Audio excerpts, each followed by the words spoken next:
And please rise for the Pledge of Allegiance.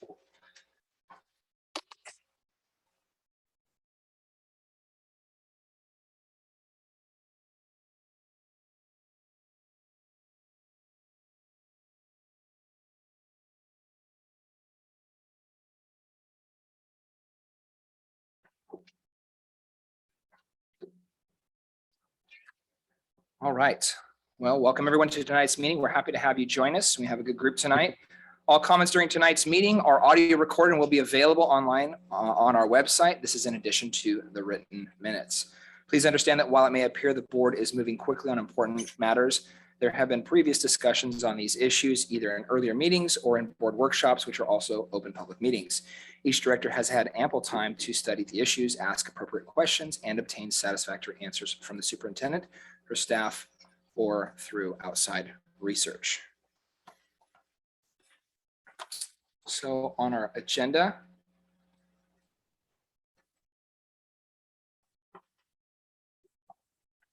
we have approval of our agenda. Is there a motion to approve the agenda for tonight's meeting?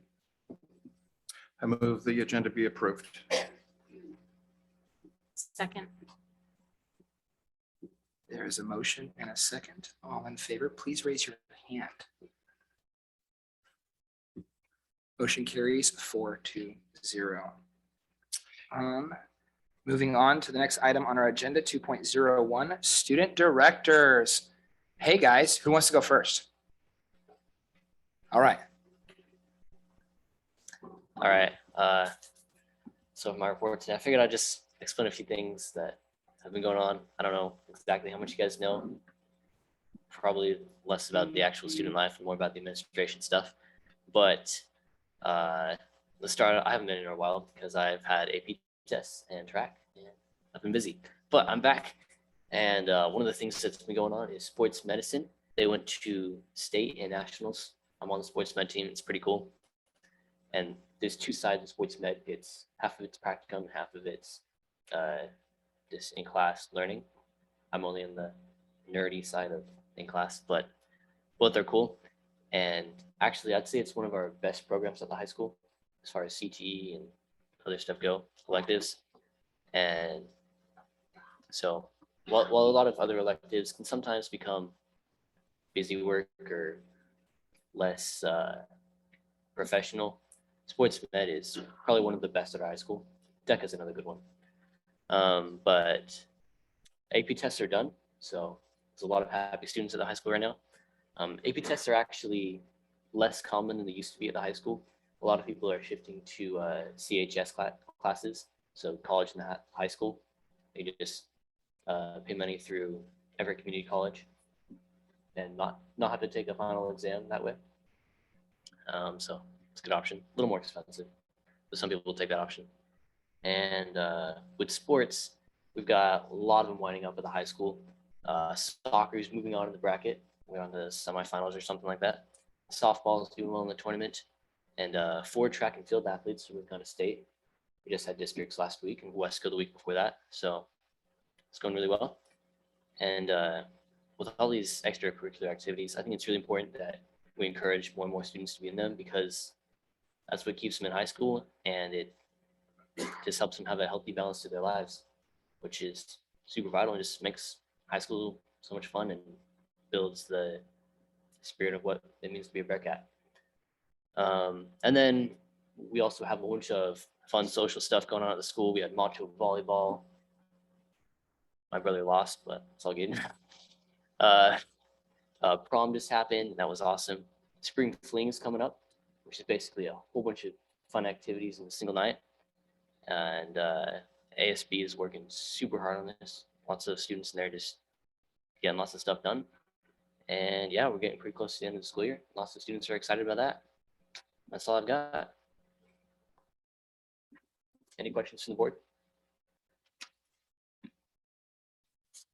All right. I do have a question for you, Nathan, just because I taught AP. How was it? It was pretty good. Yeah, did you feel prepared? Yes. AP Lang went a lot better than I thought it would. But I felt like I at least got a 4 on all of them. So That's good. It's pretty solid. That's really good. All right, breathe. Yeah, I will. And sleep. All right, Andrew. Well, for Sky Valley, the obvious thing going on right now, which many of you have heard of, is what they call Spectacular, which used to be the Art and Science Fair, but we haven't had multiple activities at Sky Valley this year, so they combined the Art and Science Fair with some other performances, and that's actually going on right now. Director Barnes and I were able to, and I think Director Whitfield were able to, and Director Johnson were able to attend there, but unfortunately we weren't able to stay for the whole thing. But yeah, there's lots of things going on at that. At a lot of things going on there. There's a lot of science projects, some art projects. There's some dance performances. My sisters are actually gonna do some music performances as well as some other musicians from the school.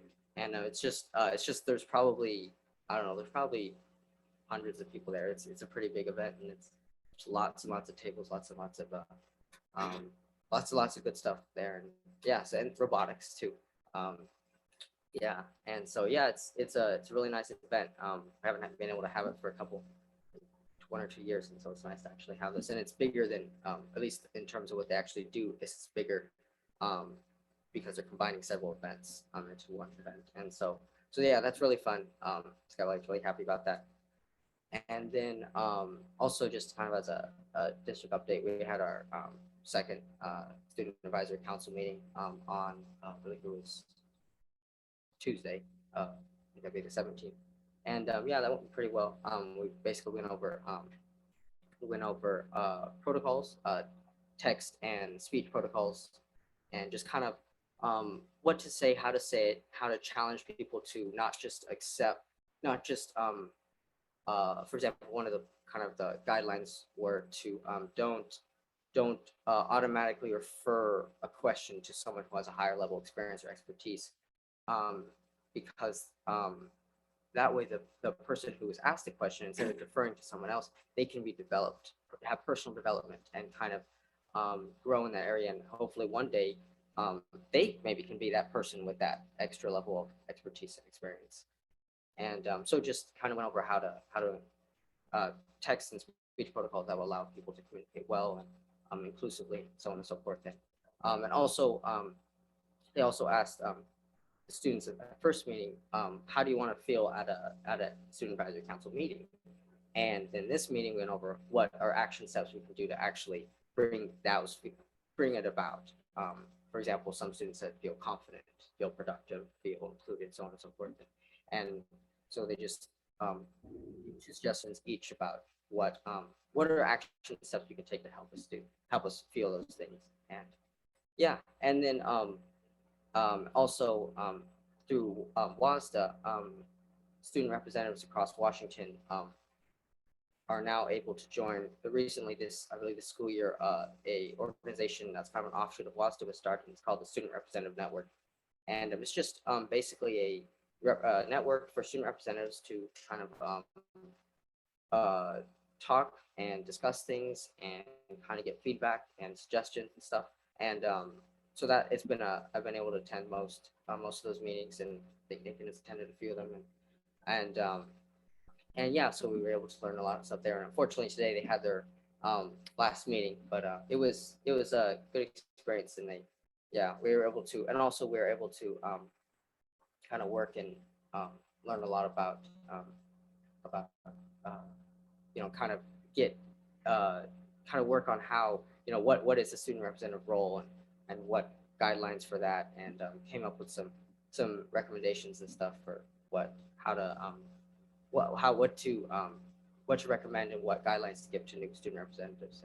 And yeah, so had a last meeting, but it's been a good experience. Yeah, and that concludes my report. Any questions on the board? Thank you. I have a question, Andrew. Yeah, I have a couple questions actually. One, since you left off on the student rep meetings, what I think would be really cool for us as a board as well, because this is new for us of having multiple student reps and the way that we're doing that. And we're growing as a board, and we're a young board ourselves, and we're getting training. So I think as you guys learn and hear things that are like really successful that's happening that other districts maybe that have had some more experience and worked out some kinks that we don't know. Wisdom is understanding that we don't know what we don't know, and recognizing that there's a lot we don't know. And so I think that would be really helpful of saying, hey, this is really productive for hearing from the student body, from schools, even schools that, that have multiple sites as well. We have especially the secondary level, we have Leaders in Learning, we have MHS, we have Sky Valley. And so being able to see some different things that are working really well and bringing those to the table, I think would be really cool. So the things that you guys may see, if you bring that in your report, I know that they're ending now, but just in the future, I think that'd be a really cool thing to hear what, ideas that were presented. The other one was, I was curious, did you do anything at the expo tonight? No, I actually am not in any science classes. Okay. But yeah, I mean, my sisters are doing something, but I've kind of been busy with this role and other stuff like that. But it's still really cool to watch all that productivity and I think it's really good also for the Student Advisory Council, because you get to come in with a lot of experience from, you're learning and growing in this a very similar type of environment in these meetings as well. I think that gives you a lot of wisdom to be able to bring an experience to the Student Council as well at Sky Valley. So it's really cool, Andrew. yeah, thank you. I'm really grateful for these opportunities. Awesome. Appreciate it. Anybody else? Just a comment. Did you have time to go by and see the board of how much sawdust can I put in Rice Krispie treats before Yeah. people notice? And I just sat there wondering, who in the world did they find to taste test this for them that volunteered to eat sawdust? I thought that was super creative and just sort of out there, but it truly was an amazing experience all the way around. Yeah, well, there's actually interesting. I found out there's actually a backstory behind that. I'm not sure if the person who did it wants me to say what it is, but there's actually an interesting backstory. If you want to follow up on that, there's interesting backstory. Okay, I will. Thanks. You don't know that all the parents of Sky Valley, their kids came home with snacks for their moms and dads, right? Do you remember that? I won't eat the snack. All right, moving on to public comments. Make sure I have my right notes here. That's after comments. Okay, do we have any extra public comments? No. Okay. All right. We have audience comments for tonight, and to begin our audience comments, we have Janelle Lewis. Janelle, if you want to come on up, and she is speaking for a group, so you'll have a 10-minute time window as well.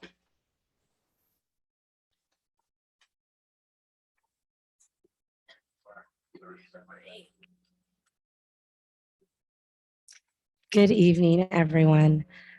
My name is Janelle Lewis, and I'm here representing the African American Alliance for Students here in Monroe. This group is comprised of several African American families who have students attending schools in the Monroe School District.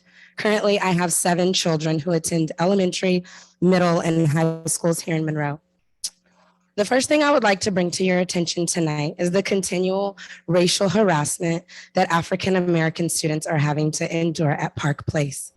For the past several months, non-Black students have been referring to African American students as monkeys, yelling through the halls, "Hey, there goes a monkey," making monkey noises and saying to African American students, "I'm speaking your language," on a continual basis with minimal consequences. I say minimal because these students continue to repeat this behavior. And this is not my child. My 7th grader has been targeted on several occasions, so badly to the point where he suffers from headaches because it is so uncomfortable for him to even be at school. To combat this, we had to develop a safety plan for him. His schedule had to be adjusted simply because the color of his skin was a magnet for racial harassment. To those who may not know the history of the word monkey in the African American community, let me read some excerpts from an article published by Edith Campbell in December 2019.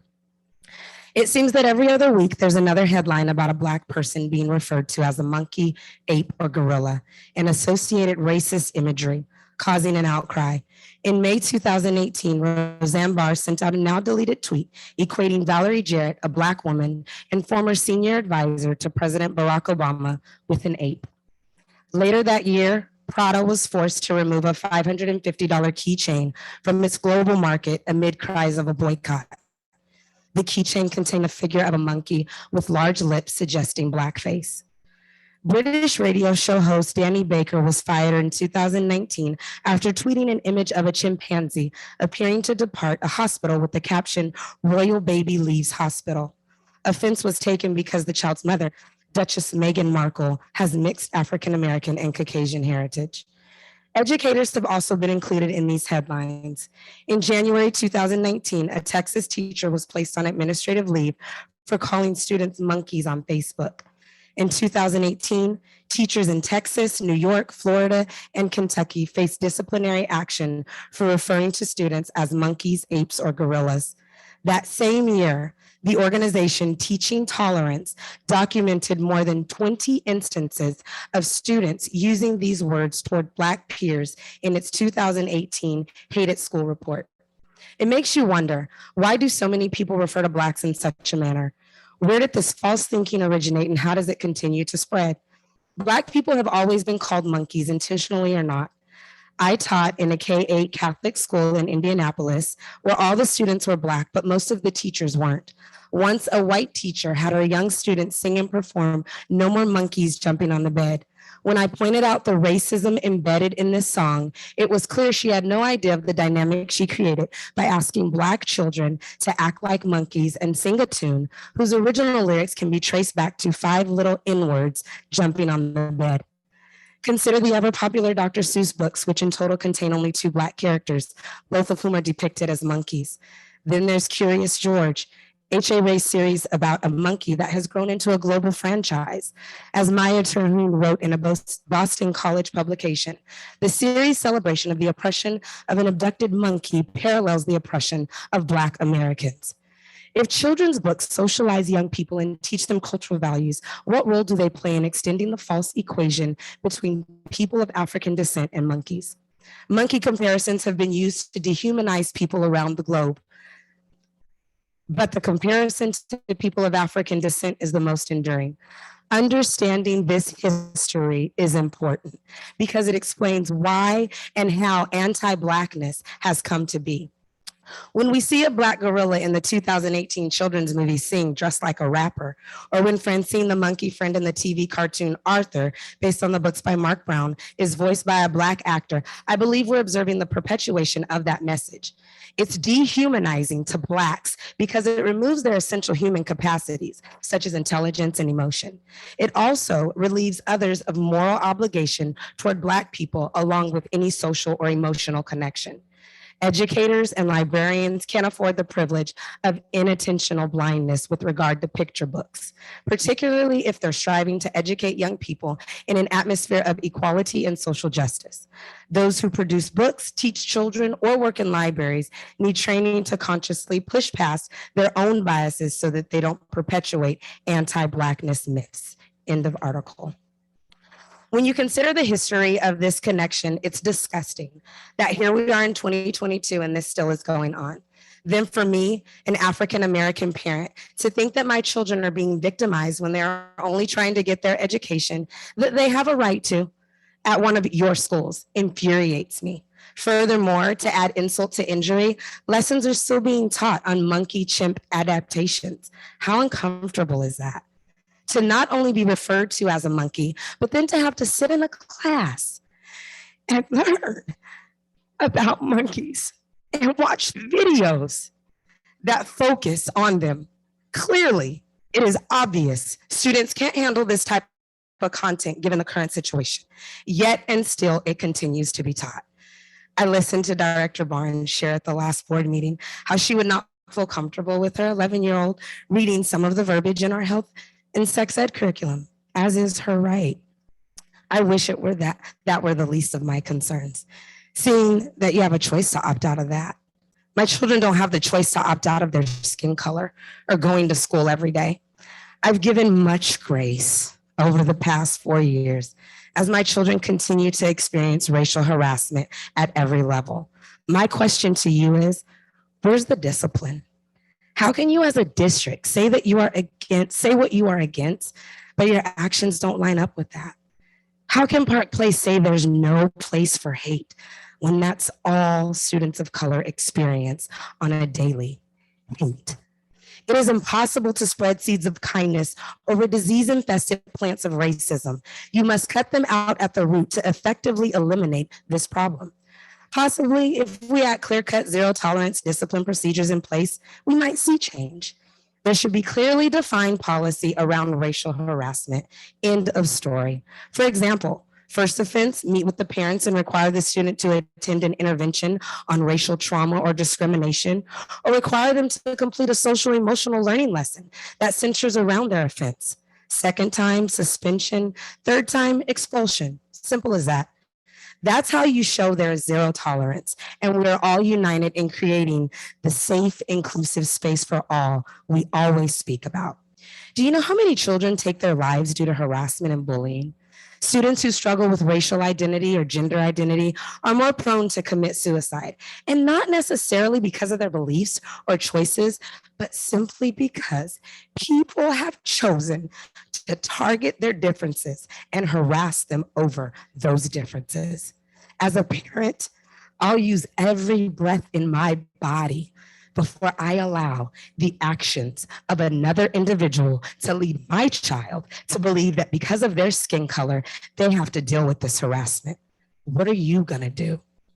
Monroe School District has made the news for more bad than good in the past 2 years. I'm just gonna be honest. Aren't you tired of it? I do commend you for taking steps towards CCDEI and training staff to hopefully deal with these issues that arise, but that's just one component. What are we gonna do now in this moment when my son is being called a monkey and massa at school in class? Now. As a district, you must face the uncomfortable truth that we live every single day. Have those conversations that are needed. Hold students and staff accountable for their hurtful actions that are causing trauma to other individuals. It is then and only then that you will see change. I'm a firm believer that what is in your heart eventually manifests through your actions or your words. And while we cannot change the hearts of people, we can draw a clear line in the sand of what we will not tolerate. Discipline, consequences across the board, zero tolerance. One last suggestion before I go. Park Place needs a full-time security guard on site. I know you're dealing with budget cuts, but I guarantee you the mere presence of someone from our security team will discourage all the mischief that's been in place. Thank you.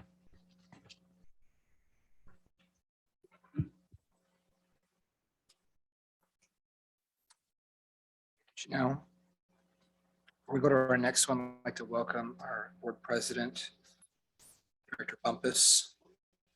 Welcome. Would you like to continue with public comments? You want me to go ahead and continue? Okay, as you get settled in. Okay. All right. Next up, Mila Scott. Mila is also speaking for a group.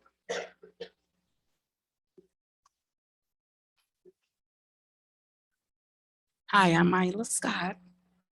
I'm a parent and a grandmother of 2 students. My grandson Myron at Park Place and my 15-year-old freshman at Monroe. It's a big issue. And I wish it was some type of platform that the district could come up with, not only for the students, but for the administration, for the board, and for school bus drivers, the crossing guards. I mean, because things has been going on and on and on for too long. I do work for a district. I work for Sultan School District. I'm a lead cook at Sultan Elementary School. And we do have in place a lot of different things that come up because we have the race issue, all the issues coming up also in Sultan. But they have a team, their teachers are willing to get involved. The parents are willing to get involved.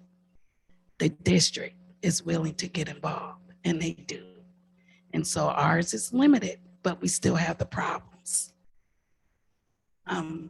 My son, Carl, Watson at Monroe High School. He experienced a problem in his health class. He was asked, what type of foods do you eat? And instead of him giving the answer, students gave the answer. All he knows is chicken and watermelon. Well, I'm here to tell you, we love chicken and watermelon. And maybe some other people ought to try it and they may love it too. But the problem is, he didn't tell us about it.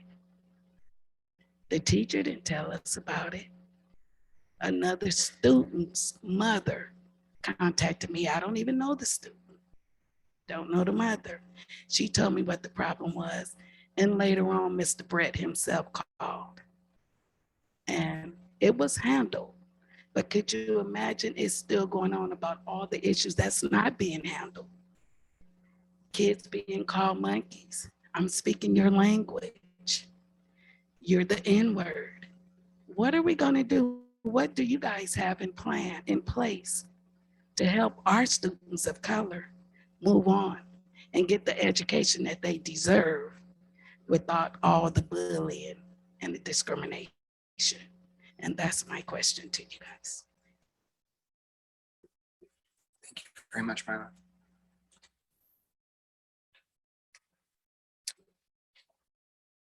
Our next public comment is from Amira Lewis.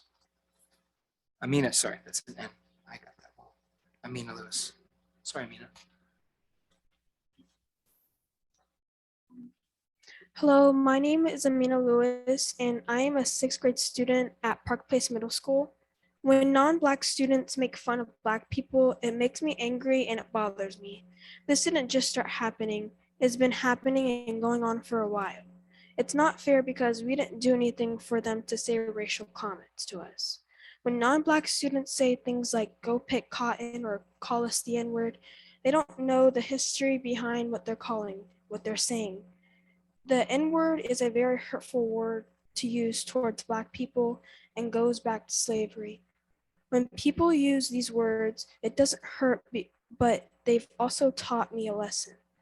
These words that people have been saying to us in a bad way have taught me to stick up for my heritage, where I come from, and my ancestors.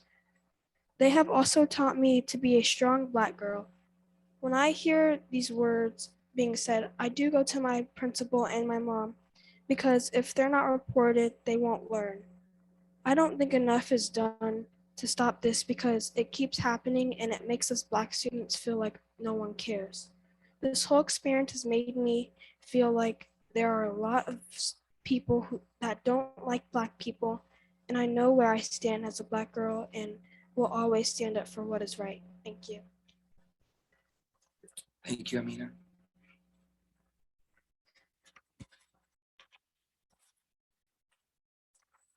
Next comment is Avery Lewis.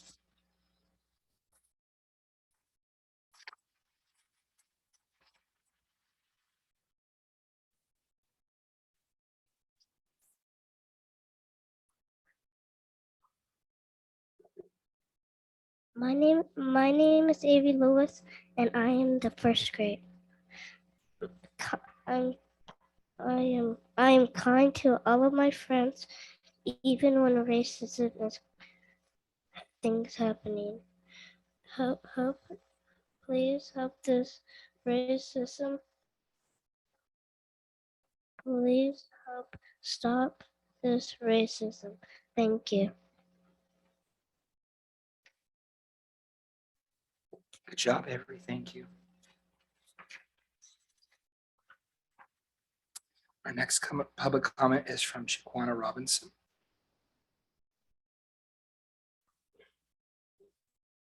Okay. Myron also has a public comment. You said you want Myron to go first. Okay.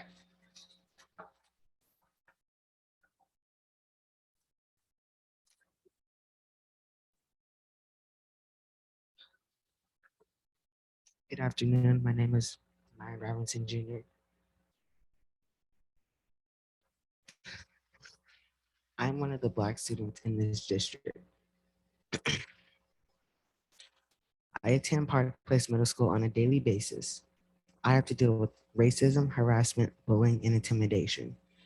My parents and I have had multiple meetings with school staff, including Mrs. Hilson and Mrs. Whitworth. We have shared our concerns regarding racism at Park Place. I have a right to learn just like all the other students at school. I have a right to be safe at school. Many students at my school think that it is funny to call me the N-word. They think calling me a monkey or making monkey sounds at me is funny. It is not funny. Again, I say racism is not funny.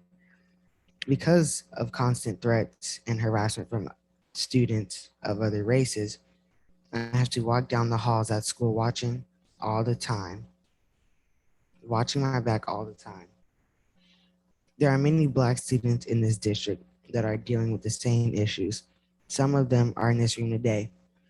Black students are not supported by the staff in this district. Student offenders are practically given a slap on the wrist at Park Place. The district needs to reconstruct the policies and procedures around racism, harassment, and bullying. There should be a zero tolerance policy, and offenders should be held accountable for their actions the first time and not just by a phone call home. It is sad that you all have all these Black students in this room today who share very similar stories. We deserve to receive an equal education free from racism, harassment, intimidation, and bullying. I am a student here for all Black students. I'm standing here for all Black students in the district because our education matters.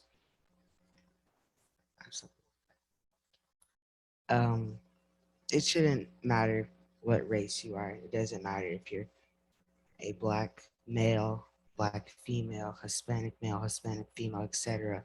Race is not okay. And it's very serious. So it should be taken very seriously. I just wanted to also speak. And in regards to my son, we have been dealing with a lot of things day in and day out at Park Place. Literally, I receive phone calls every week from Mrs. Hilson. It is stressful as a parent. It is stressful as a student. It is stressful for our families. There is nothing being done, no changes that I can see. And we've been dealing with this for months. So I just want to leave you with this email we received on Friday. And this was from a social studies teacher. As a part of our unit on the Civil War, we will be showing the clean film version of the movie Glory. This movie is about the 54th Massachusetts and their quest to fight for their own freedom and the freedom of other enslaved people. The clean films version removes the most severe violence and language that is in the R-rated version of this movie. The clean film version does still contain the use of racial slur and a scene where one of the soldiers is whipped. The educational value of this film depicts how former enslaved people and their commanders fought for the right to enter combat on behalf of their freedom and focuses on the heroic acts that came with their enlistment with the Union Army. So we were given the option to opt out our kids from this Glory film, and I will be opting out Myron. I do not feel that it's appropriate. To me, it's distasteful, and it's sad that Park Place feels that they should be like, why would you play this movie, especially with all the things that these kids behind me are dealing with? That's how I feel as a parent, and I know these other parents back here can back me up. So I don't know what's going on with the curriculum. I feel like better choices need to be made because that's not something that should be shown right now. My Black son in the class by himself with all these other students, and they're going to show slaves getting whipped and racial slurs. I'm just leave that right there. Thank you, Myra. Thank you, Chiquana. Our next public comment is from Jaden Hill. Okay, we'll come back to it. All right. Philip Grisby.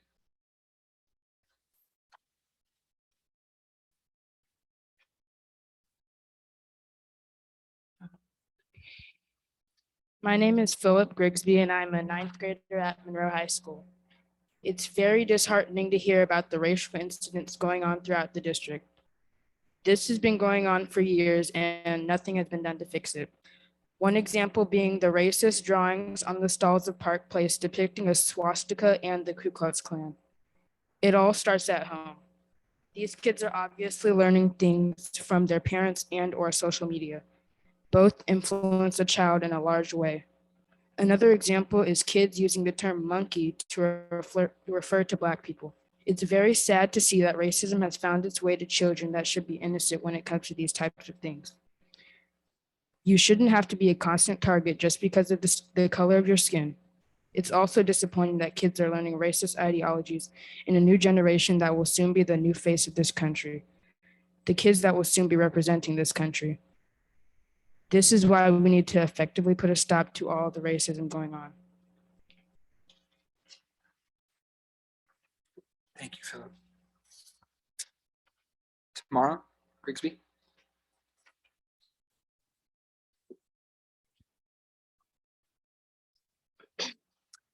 Hello, my name is Tamara Grigsby, and I'm an 11th grader at Monroe High School. I'm no ordinary scholar. I'm a very determined, young African-American woman who takes pride in her history and stands up for what is right, no matter what. The racial incidents that have taken place in this school district are not shocking, at least not to me.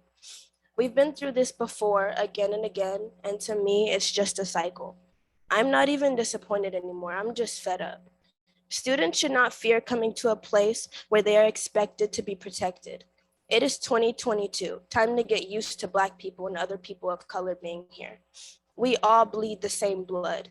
Is that such a hard concept to understand? The fact that a fully grown staff member committed a racist act towards a child is also not that surprising to me. Few staff members and teachers are open to addressing offensive behavior that is used towards students of color right in front of their faces.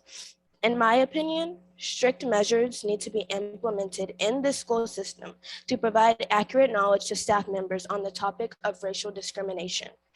I have come to the conclusion that people of color could not depend on this school district anymore. I have no idea what is being done, but we are not safe. There have been many incidents where Black students were the victim, but instead were painted out as the aggressor in this school district. We cannot speak our mind without being painted as an angry Black person. Everything we say is taken out of context, and that is why most of the time, when students of color are targeted, they don't report it because they know it isn't going to be in their favor or the incident is going to be swept under the rug. We have reached our limit. It will always be mind-boggling to me how someone can despise me for my skin color, which, mind you, is something I have no control over. We are hated and treated wrong for no reason. I have to stay on my guard at all times and will walk in this beautiful melanin skin with my head held high. Thankfully, I will not let these unfortunate events affect how I feel about my race, ethnicity, and culture. Not now and not ever. Please help us. Help us to truly eliminate this racial problem in our district because our futures depend on it. Thank you.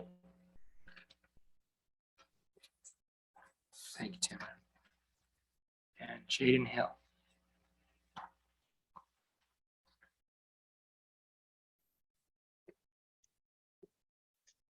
Hello, my name is Jaden Hill and I am a 7th grader at Park Place Middle School. Today, I'm going to be sharing how I feel about what is going on at my school. The things that are happening are racial and they have been going on for a while. I honestly feel like Park Place is just falling apart because everybody and everything is going on a rampage. For example, just this last week, a student set a trash can on fire. It's like things are out of control. Also, there are a lot of racial slurs going on right now, and that makes me really sad. For example, I have been called lots of racial things, such as the N-word, monkey, and I have been called massa, which is short for master, referring to slavery. That makes me feel angry because I don't understand why people are doing this and bringing back things that happened in the past long ago. It makes me feel unsafe. When things happen, I have to fill out a concern form, but I don't know why I even feel worn out when nothing's happening. The people doing this thinks it is a joke to make fun of what my ancestors had to go through, but it's not. I don't know what will make things better. I just know things need to change. We all should feel welcomed at schools and not bullied or be targeted of jokes. Thank you. Thank you, Jaden. That is the last public comment I have. Are there any online public comments? Nothing, none of those came in. Okay. Thank you.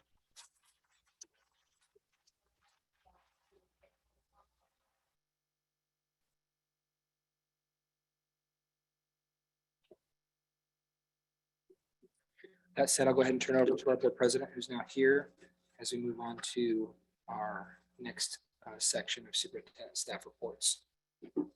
President Bumpus.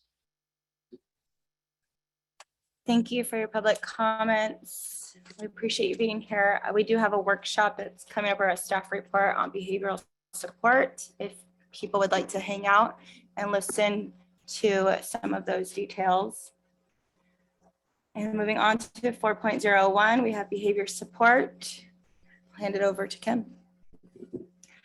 So we have used 4 essential questions when we talk about learning and teaching. The first is, what do we want students to know and be able to do? How will we know if they've learned it?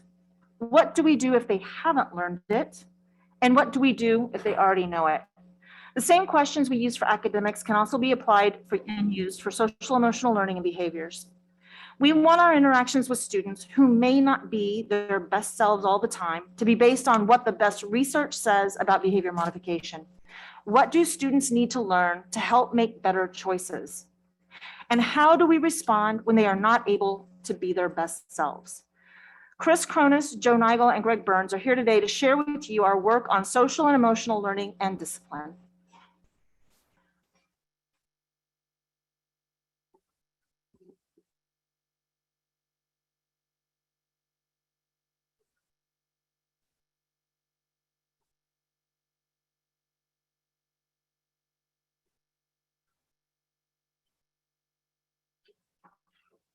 And Jonathan Judy. Sorry, Jonathan.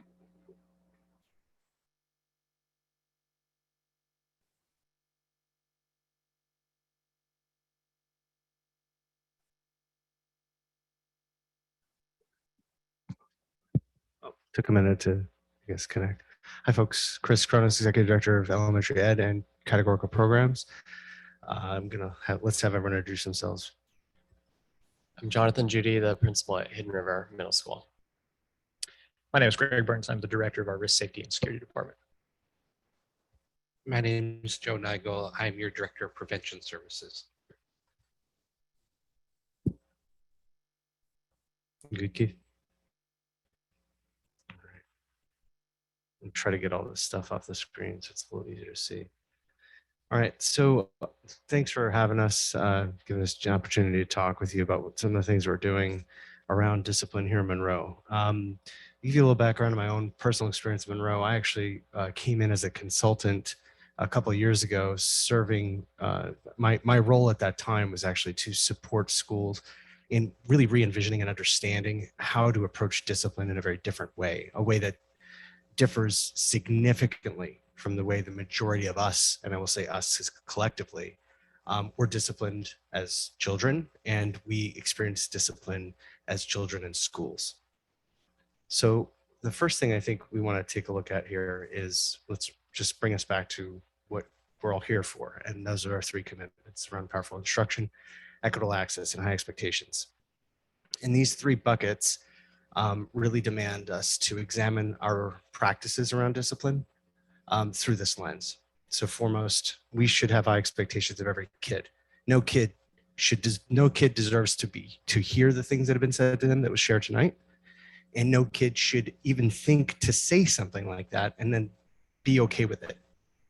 Equitable access right now, according to the statements we just heard and the stories that were shared by these kids and their parents and their families, demonstrate to us that our students don't all have equitable access to our schools and our learning. And lastly, powerful instruction is the courage to take on these conversations so that kids like that don't have to stand in front of a school board and share them because they shouldn't have them.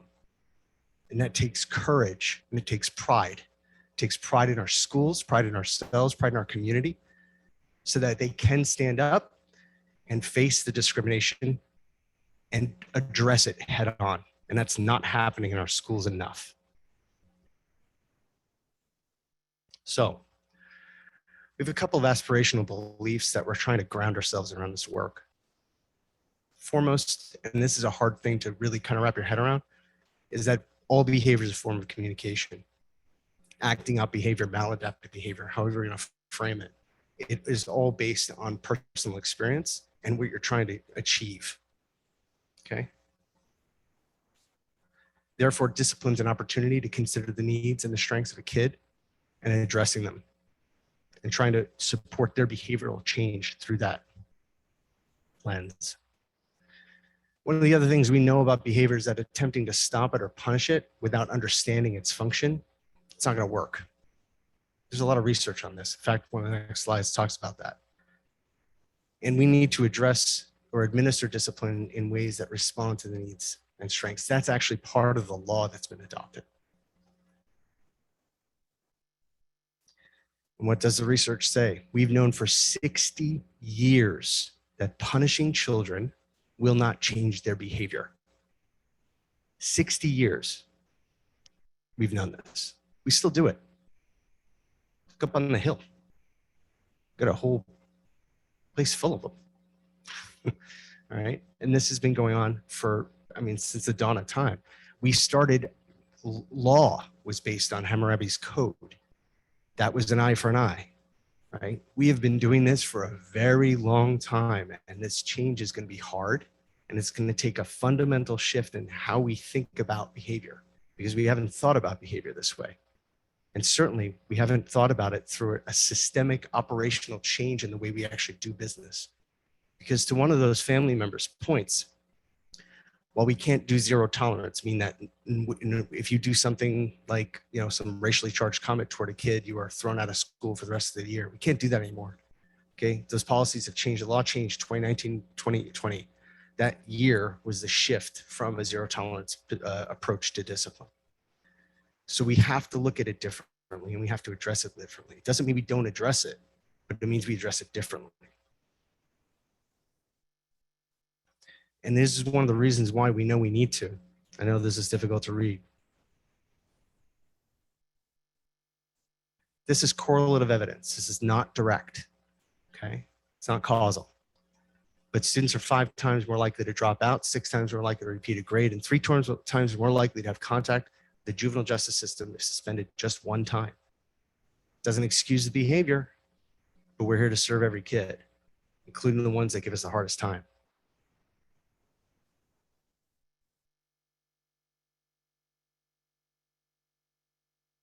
So based on that, we really believe that all students should be provided the necessary supports for them to be successful, treated with dignity and respect, even when they're exhibiting really challenging behavior.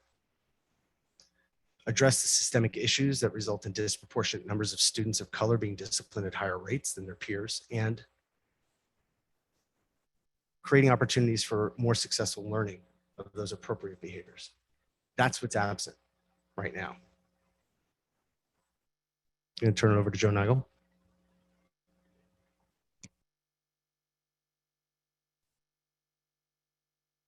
Oh, great. Thank you, Cronus. One thing I wanted to comment on when we saw those numbers, the correlative data around the impact of suspension, even though that's not causational data, in my world, where there's smoke, there's often fire. And so I tend to give that data great weight. So what I wanted to talk to you briefly about is just how OSPI over the last several years have changed disciplinary standards or how we administer discipline and the standards around that. And I just have a quote right from the WAC itself that really identifies what the goal of these changes have been. And that is that we administer discipline in ways that respond to both the needs and strengths of students, that support students in meeting behavioral expectations, and that keep students in the classroom to the maximum extent possible. And so where many of us are accustomed to zero tolerance or a progressive discipline environment, offense 1 leads to this, offense 2 this, offense 3 suspension. The law really preempts that approach at this point.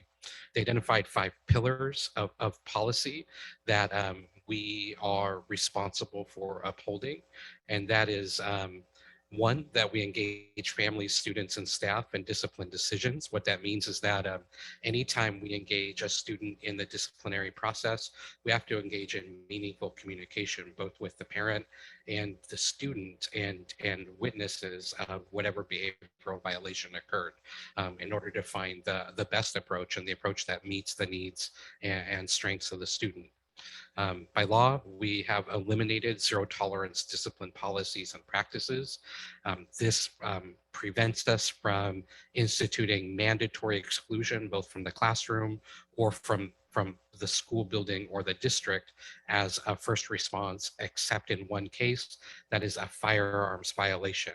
So we also, as a district, are more stringent in our approach to substance abuse distribution or intent to distribute substances. But by law, the only mandatory exclusion that exists at this point is for firearms violation. The third pillar of policy that we've implemented or are expected to implement is that we adopt positive and instructional approaches to behavior. And this is just for the reason that Cronus indicated, or Director Cronus indicated, that is, we're required to identify strategies that support and prevent behavior. Director Cronus alluded to the fact that our first impulse as adults who are responsible for the safety of our young people is to rush in and stop a behavior.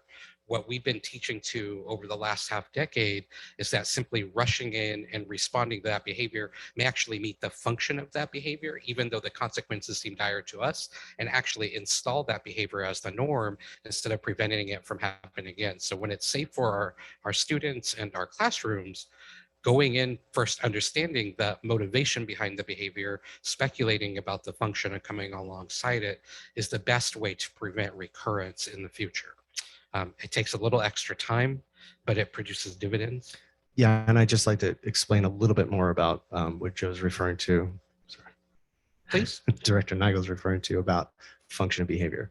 So I'm going to give a quick example. Have you ever been to a supermarket and you see maybe a parent with a couple of young kids, really young kids, and one of them, as they're checking out, spots some candy and hits mom up. Hey, I want that candy. Mom says no. Kid pushes. I want the candy. Mom says no. Within a minute or two, you get a full-blown tantrum. The kid's, starfish on the floor, screaming at the top of their lungs. Mom caves, give them the candy. What's going to happen the next time that you show up to that checkout line? Where's the kid going to start? They're going to start by throwing themselves on the floor, because that's the point at which the parent turned over or caved and gave the candy. That's what Joe's referring to.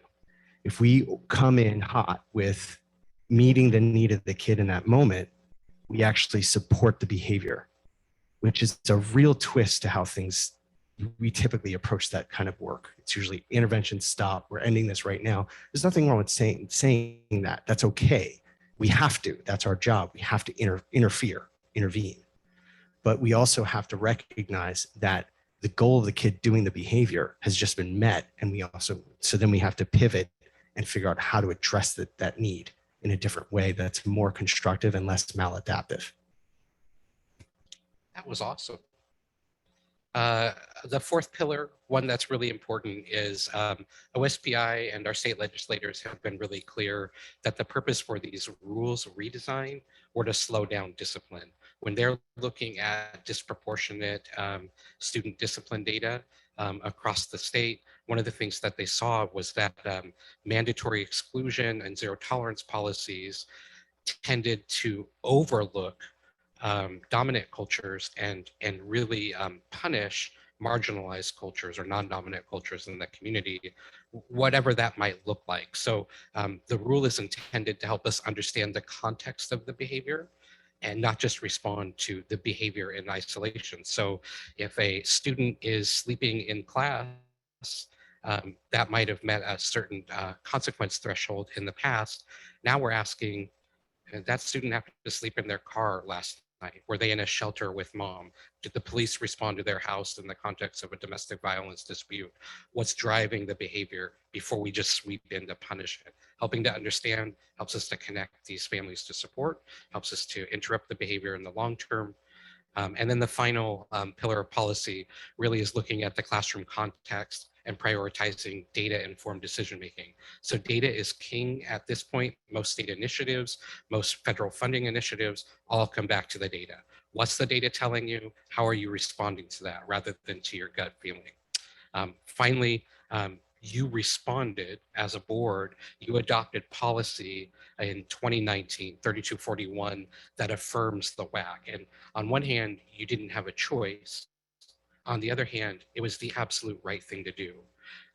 The board policy itself says the board recognizes the negative and disproportionate impact of exclusionary discipline and practices and is committed to identifying and addressing discipline policies and practices that perpetuate educational opportunity gaps, and that proactively implementing discipline practices that support students in meeting behavioral expectations without losing access to instruction.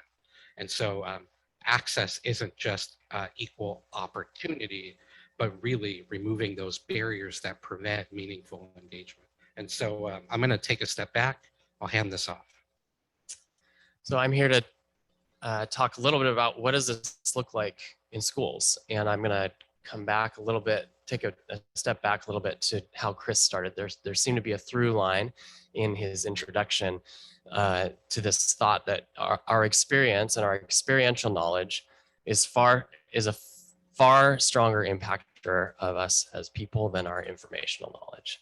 And if quick tests you can do is fold your hands, pay attention to which thumb is over. For me, it's left over right, and then simply switch, right? To make that feel comfortable, we would have to have that experience over and over and over again.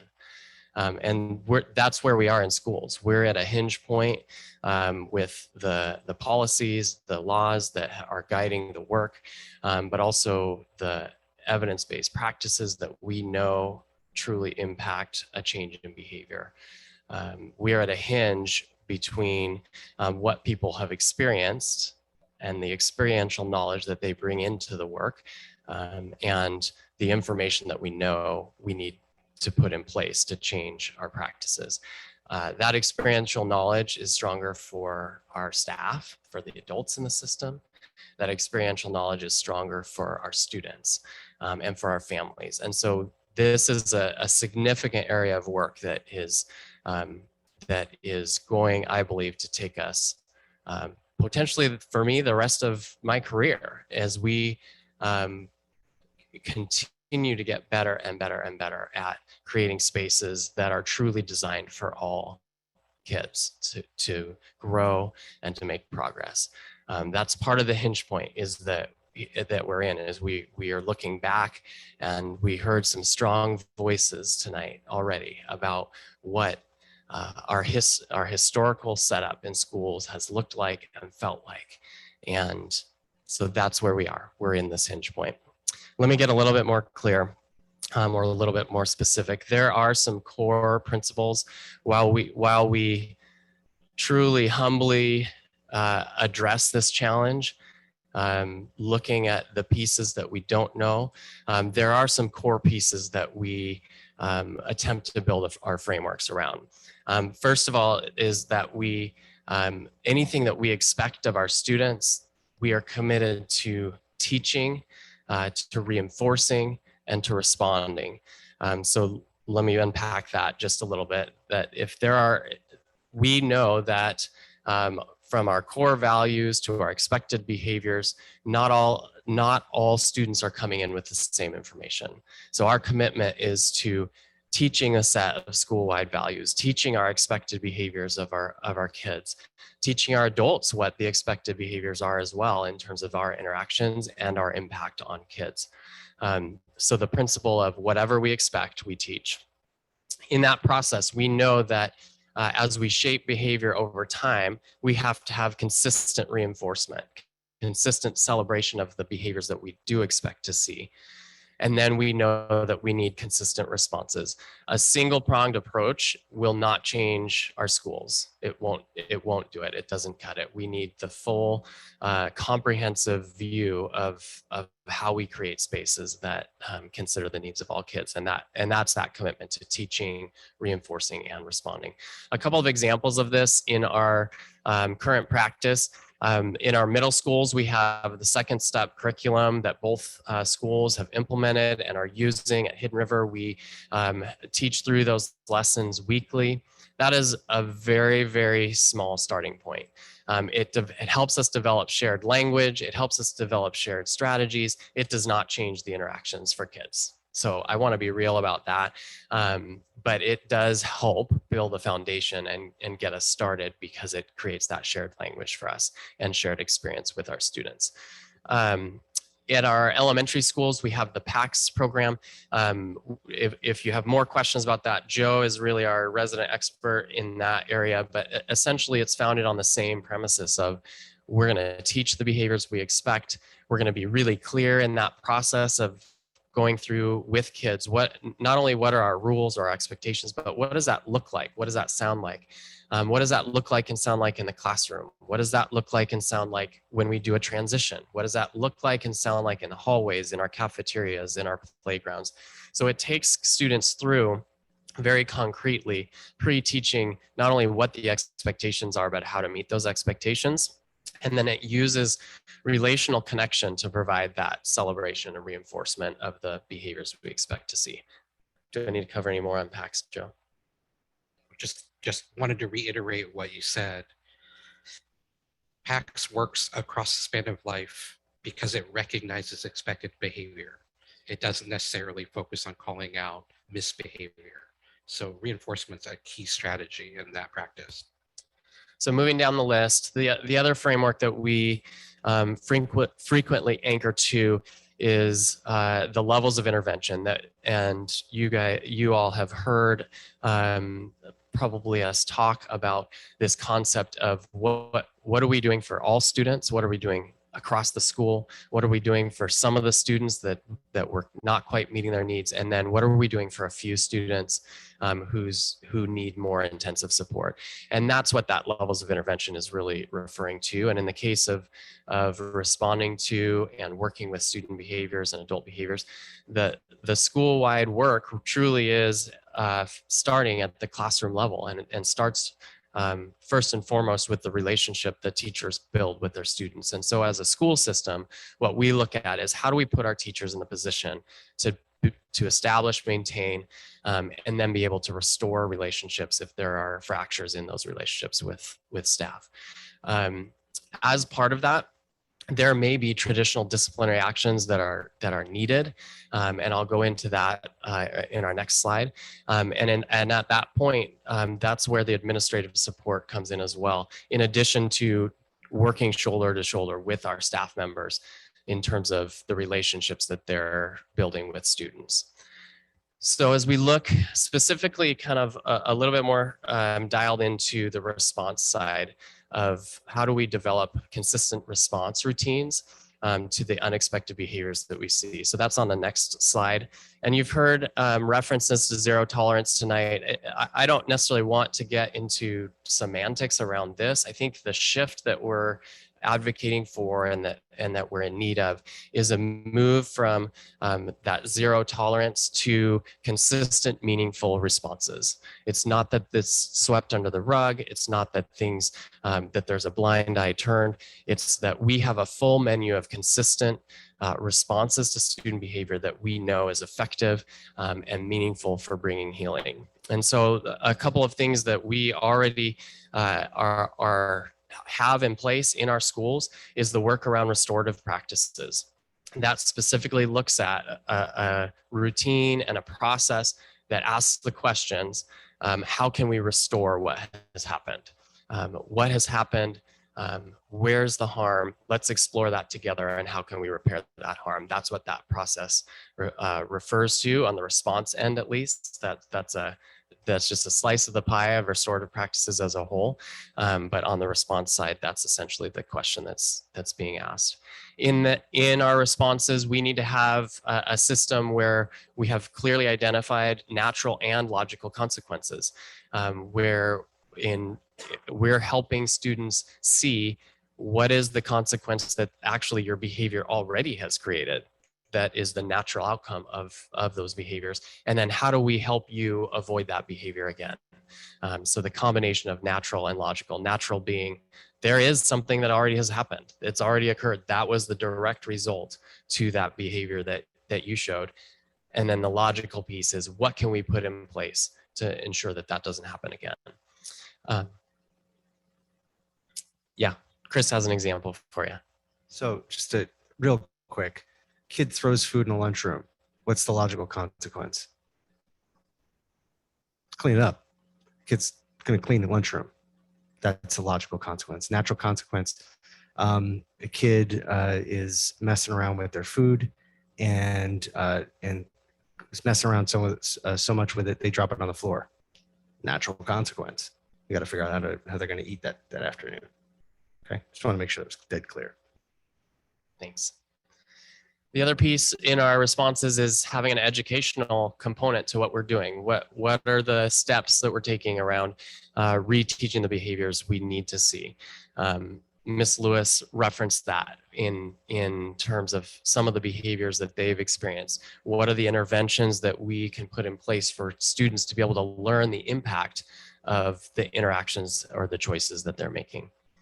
The other piece is putting in the ability to put in place individualized behavior support plans. That is a possibility for students in general education. For a long time, there have been practices in place for students who are served through special education for behavior intervention plans. That's a very specific protocol to go through to identify what are the strategies that all of our staff are using to support behavior growth for that specific student. We have the ability to do that for our students across the board. And then I referenced this already. There is a role for traditional consequences. The way that I think about those as in my seat is oftentimes the needs of the community are such that we need to take space, and there's a role for traditional consequences in that. But again, coming back to as we take steps in the midst of this shift, in the midst of this change, we need to be looking at having the full picture, teaching, reinforcing and responding to behaviors, and then the full picture around our responses, that it cannot just come from one type of consequence, that we have to have the ability and the tools and the resources to pull from the full menu of what we know is going to be effective for supporting our students. I think I'm turning it back to Chris to take it from here. So with that, there is a place for it, exclusionary discipline. We still use it. Kids are suspended, kids are excluded. And as you know, Mr. Judy just referenced, we use that as an opportunity to regroup, figure out a behavior plan for the kid, figure out how to repair things with the victim or the target, ensure in every way we can that kids feel supported, the adults feel supported, because another component we don't often talk about is what the effects of a major disciplinary incident has on the adults in the building as well. And then figure out how to, mete out consequences in a way that is logical or natural, and also provides opportunities for us to actually engage in learning around what the behavior we wish to see can be and become over time. And it's been referenced a couple of times here, but one of the reasons why the state has moved away from exclusionary practices is the impact primarily on students of color and students with special needs. I will say the data on the students with special needs, even in this slideshow, is inaccurate. So that will be updated and you'll have accurate numbers tomorrow. But this is discipline to date for this school year. 227 students account for about 400 incidents. Okay, and just as there's some anomalies in the data that are important to just acknowledge, recognize, and that is 27 of these incidents were from only 5 kids. So what we know about is that we're engaging in regular ongoing behavioral support for kids for whom this is a real challenge, and they unfortunately make it a challenge for everyone around them too.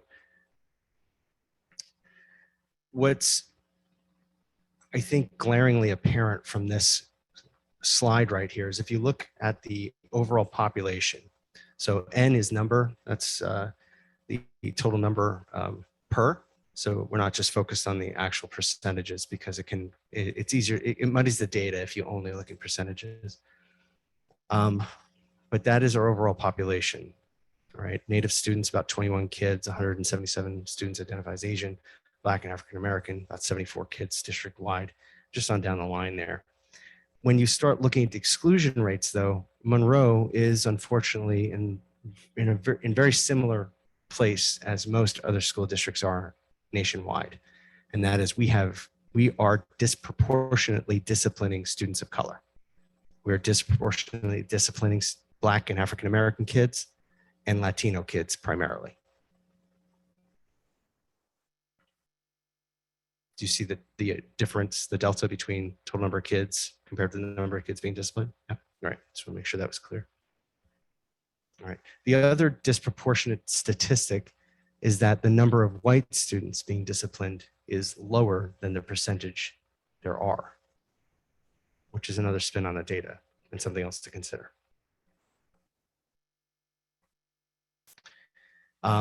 Again, this has been updated since it was last sent. It's not accurate.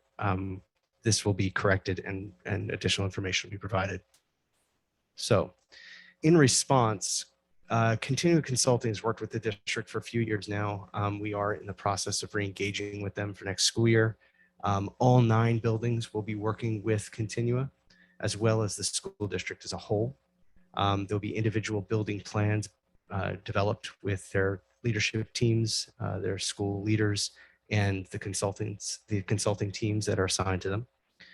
We're going to be maintaining the work we've been doing with them this school year.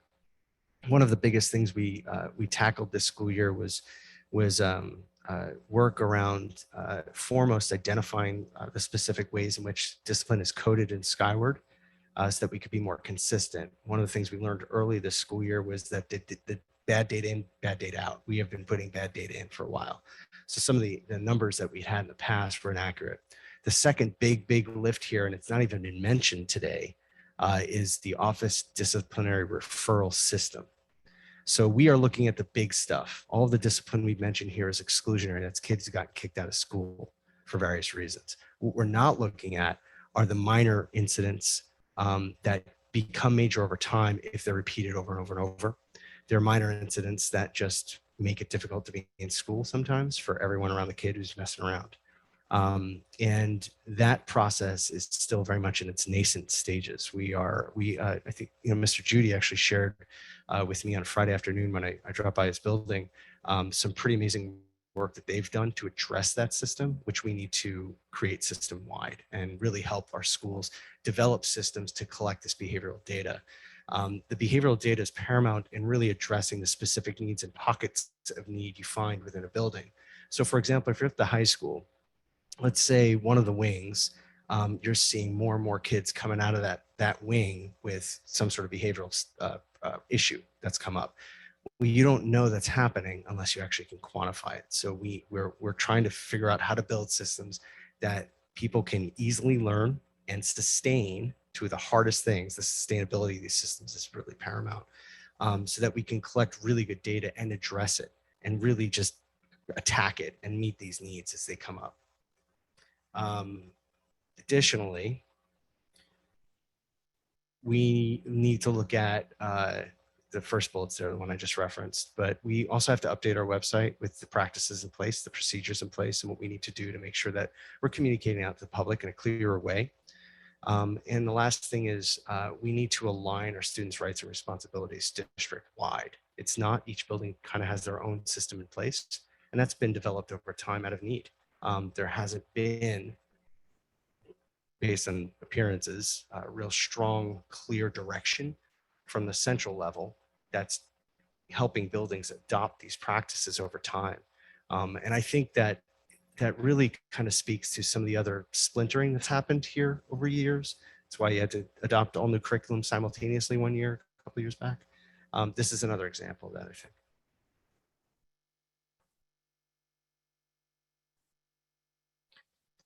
We're happy to answer some questions. Imagine you have a few. Actually, Yeah. just two more things. First, can we have Greg share some of his updated data that you have? And then I have just one more thing that I'd like to say, and then we can open it up for questions. Hi. So I guess I'll just brief you real briefly on my involvement in all this. And really my experience in discipline is as a dad, and that's it. I've got 3 kids and they listen to us and they love people and they hate evil. And that's where it is. My experience is in assisting our administrations in investigations, fact finding, reducing liability through accountability processes. So what my team does is assist our administration, and keep in mind, my team is 2.5 FTE security personnel, and we assist as best as we can, both in coordinating an initial response that establishes immediate safety at the scene, because we never know when an incident is going to cascade out of control. That's our first objective. Secondly, we assist in the investigation, fact finding, and then we produce those facts through an accountability process in writing to administrators so that they, with their experience and education, which I and my team do not necessarily possess, I am sitting among the experts that know what the discipline data looks like, and I trust their judgment on what is best. We provide that information for them to make informed decisions based on the totality of what happened in that incident. So with that in mind, there are 2 different types of data that I specifically collect and track.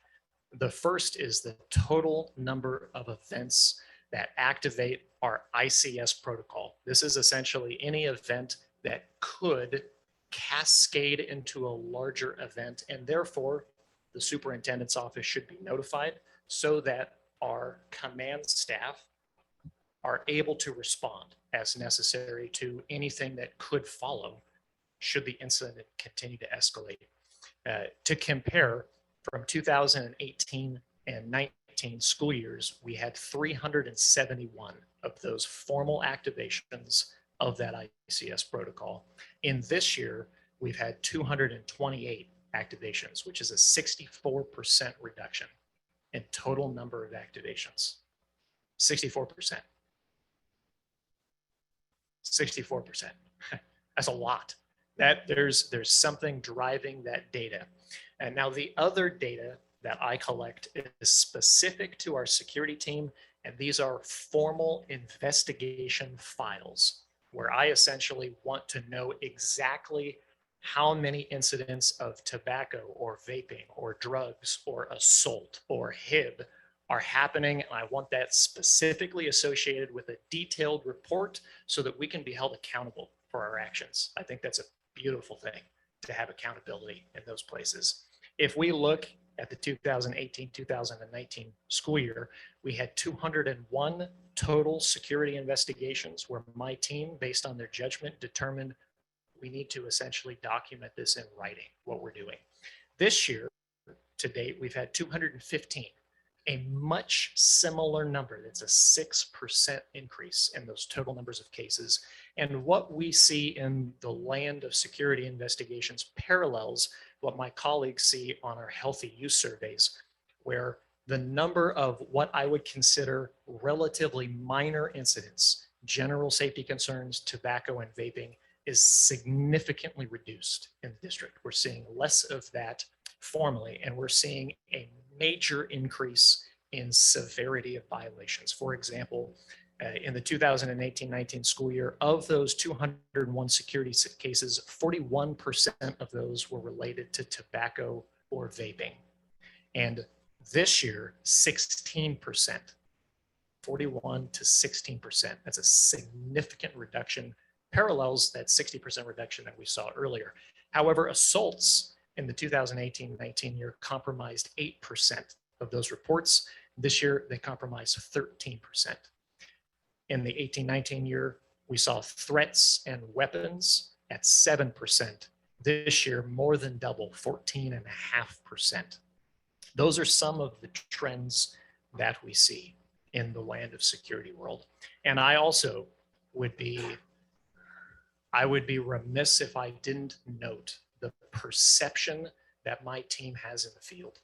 And the perception is that there is a lack of observable consequences. And I share this only because my team expresses this to me, and their concern is real, and I trust what their concern is. And that very well may mean re-education or a standardization of process or what best practices is. Maybe that needs to happen. But I can think of a specific incident earlier this year, and I go off of my colleague's example, where one of my team members came across a child, and you guessed it, they were throwing milk cartons up in the air and watching them explode on the floor. And the natural logical consequence here is clean that up. That's what happens in my house. That's what I expect of a reasonable human being, no matter who you are. And in this particular case, when that was addressed, the response was no. Now, that is where my team's involvement ends. We do not assign discipline. We find facts, we report that to the experts in the field. But the perception that's left, at least with my team, I've had an 80% turnover this year. And the vast majority of the reasons why I've heard that is because of a perception where they don't see an outcome from that. And whether, again, I think there's a lot of ways that can be addressed, but nonetheless, the perception there from my team is real, and it's important that I share that with you. Are there any questions specifically about those numbers? 64% decrease in the activation of our ICS protocol, 6% increase in our security cases overall, a decrease in the severity of incidents, an increase, thank you, Chris, an increase in the severity of incidents and a decrease in the number of incidents that I would consider less severe overall. I think that's a summary. I have a question about that. Is there a difference in who is triggering those reports? How are those coming to be? Does that make sense? That's a great question. So when my team encounters an activation of that ICS protocol, if we have a team member available to respond, they will. And so that activates a response. Other activations are based on either request or a direct observation.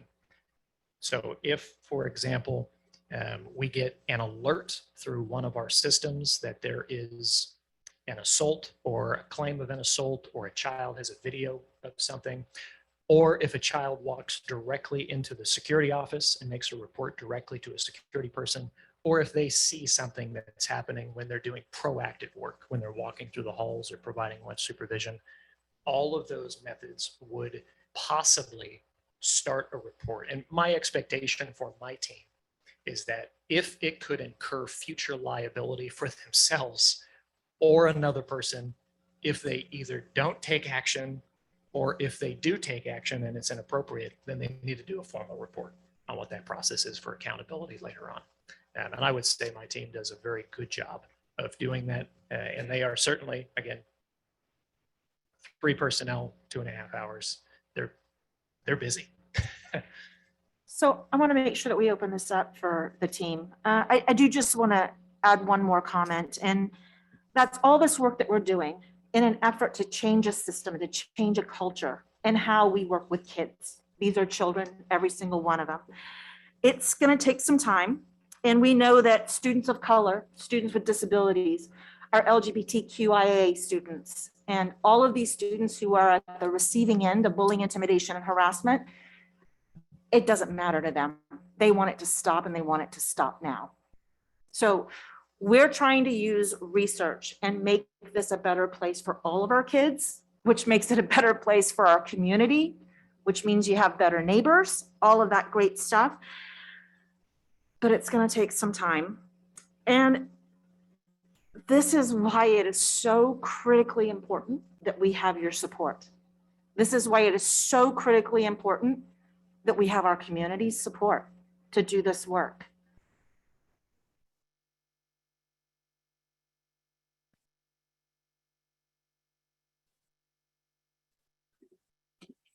Got a question. I'm looking at this as a parent or as a member of the public listening to this, and I'm familiar with quite a bit of this, but a lot of it, I mean, understanding the background, but a lot of it is academic and the terminology that's used. How would you explain this to somebody on the street without getting into acronyms and vernacular that is typical? So if I was to explain to somebody at Safeway or Fred Meyer, you know it, drilling it down, looking at the OSPI practices, it's 17 pages long, there's hyperlinks in it. It's easy just to say, because there's all kinds of laws and limitations, you just can't do stuff.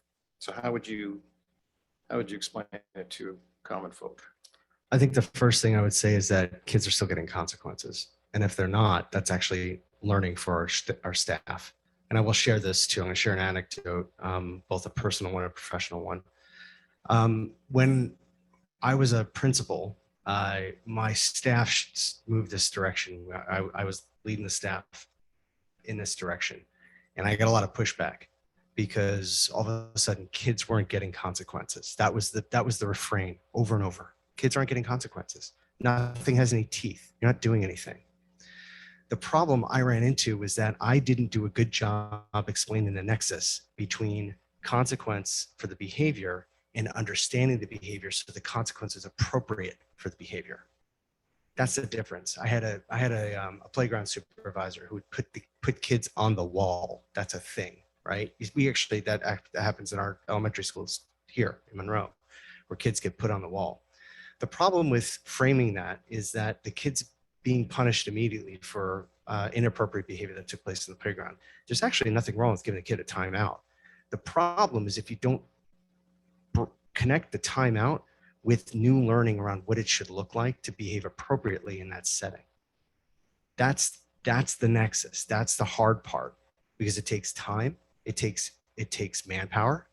It takes knowledge and learning and understanding so that everyone understands that when the kid is taking a break, they're actually going to take a break and stand next to an adult and tell the adult when they're watching a tetherball game who did it right and why, so that they can practice the behavior or practice seeing the behavior, observing the behavior of appropriate play. That's a hard thing to do because it takes time and everyone needs to know what it is and agree on the expectations. And that in of itself is difficult because the number of people you have to train to all agree on the expectations. Getting everyone to agree on what something looks like is a really challenging thing to do, but it's something we have to do. That's the first thing. There are still consequences. The second thing is our goal is to ensure that every kid gets access. Every kid has a right to a free and public education. It doesn't matter who you are, where you come from, what you've done. Incarcerated children have a right to a free and appropriate public education. We therefore have a responsibility as a school district to serve every single kid, even the ones that are the most challenging. So despite all of the things that are going on with the behaviors and the escalation, as Greg explained, in the severity of some of these behaviors, every one of those kids still has a right to attend school.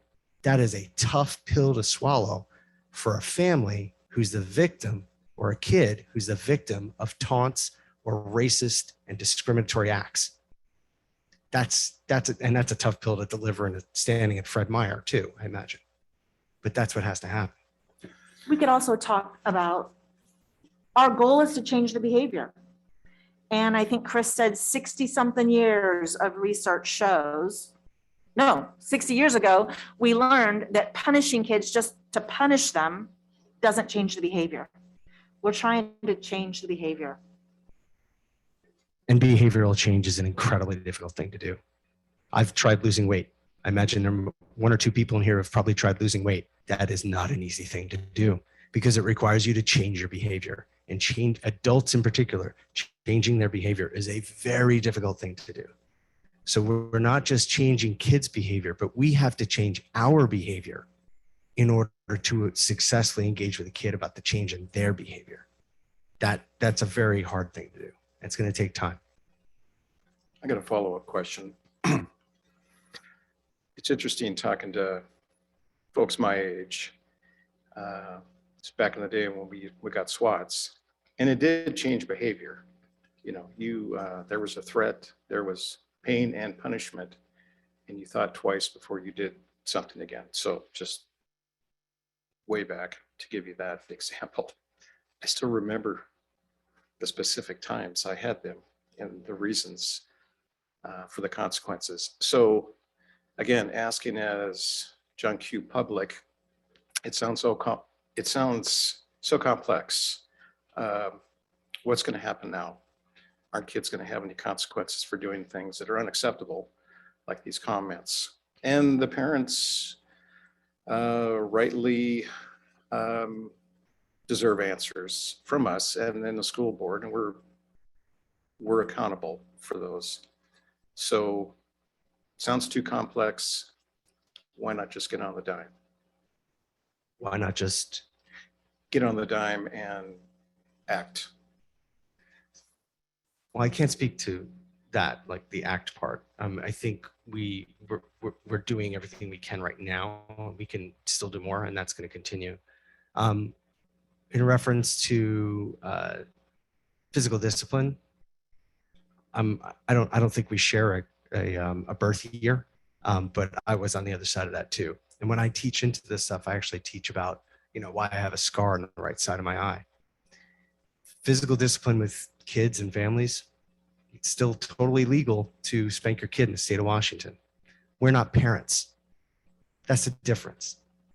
We can't discipline kids like that, and we don't want to, because we know, based on the research and based on the evidence, that we're going to actually generate more successful outcomes for more kids over longer periods of time.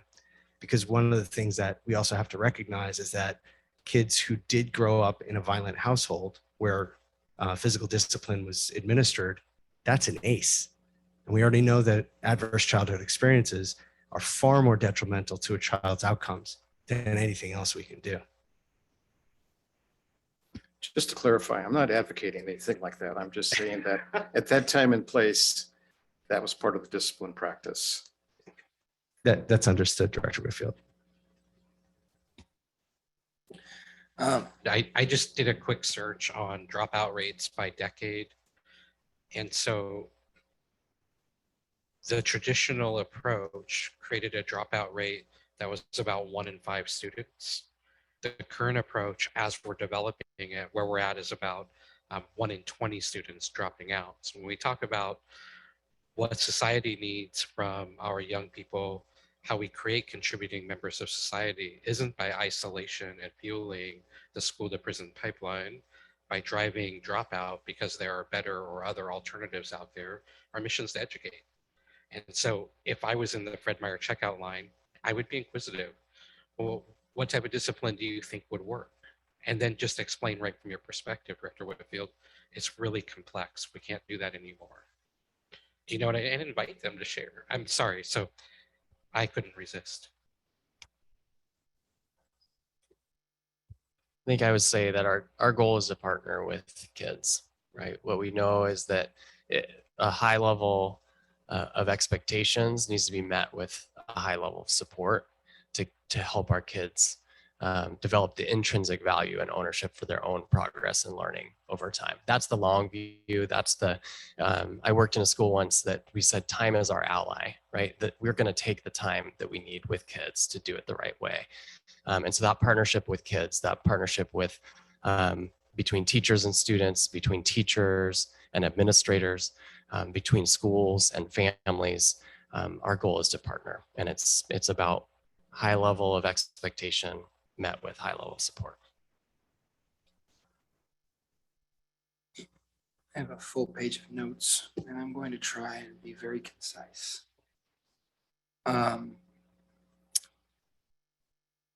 Obviously, there's some things that I think that we can do with our staff, MTSS, getting our certificate, our multi-tiered support services for the staff of not just how do we help students who've been targeted, but how are we helping students who are aggressors as well.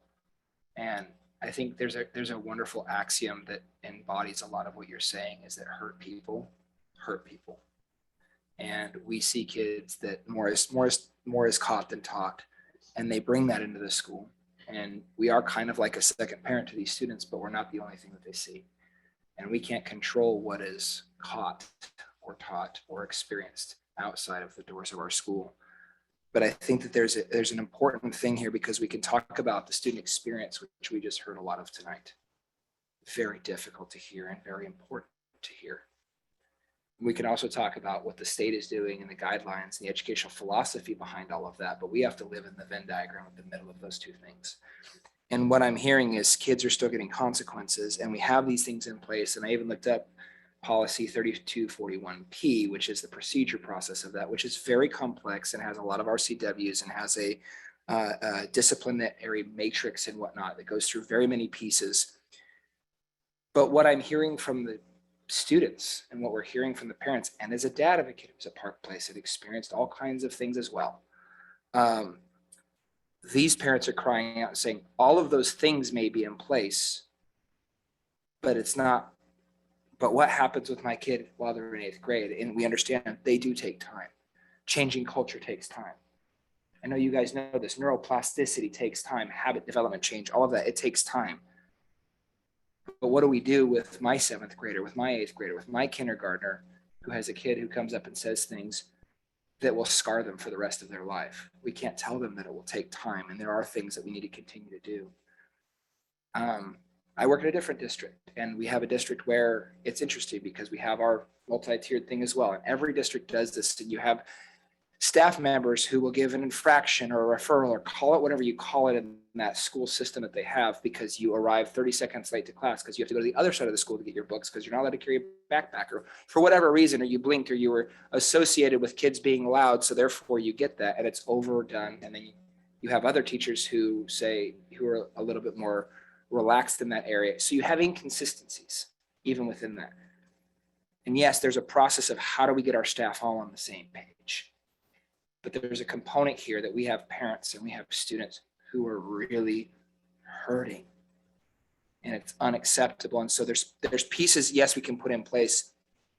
And we say that kids are still getting consequences, but these parents and these students who are talking to us, they're not hearing that. And so where is the engagement locally with these parents who are saying, what's being done?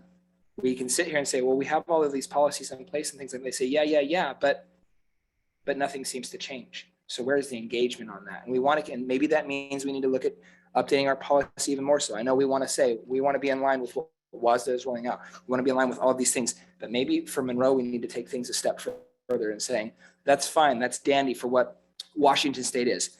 But here in our house, we've got different issues to deal with.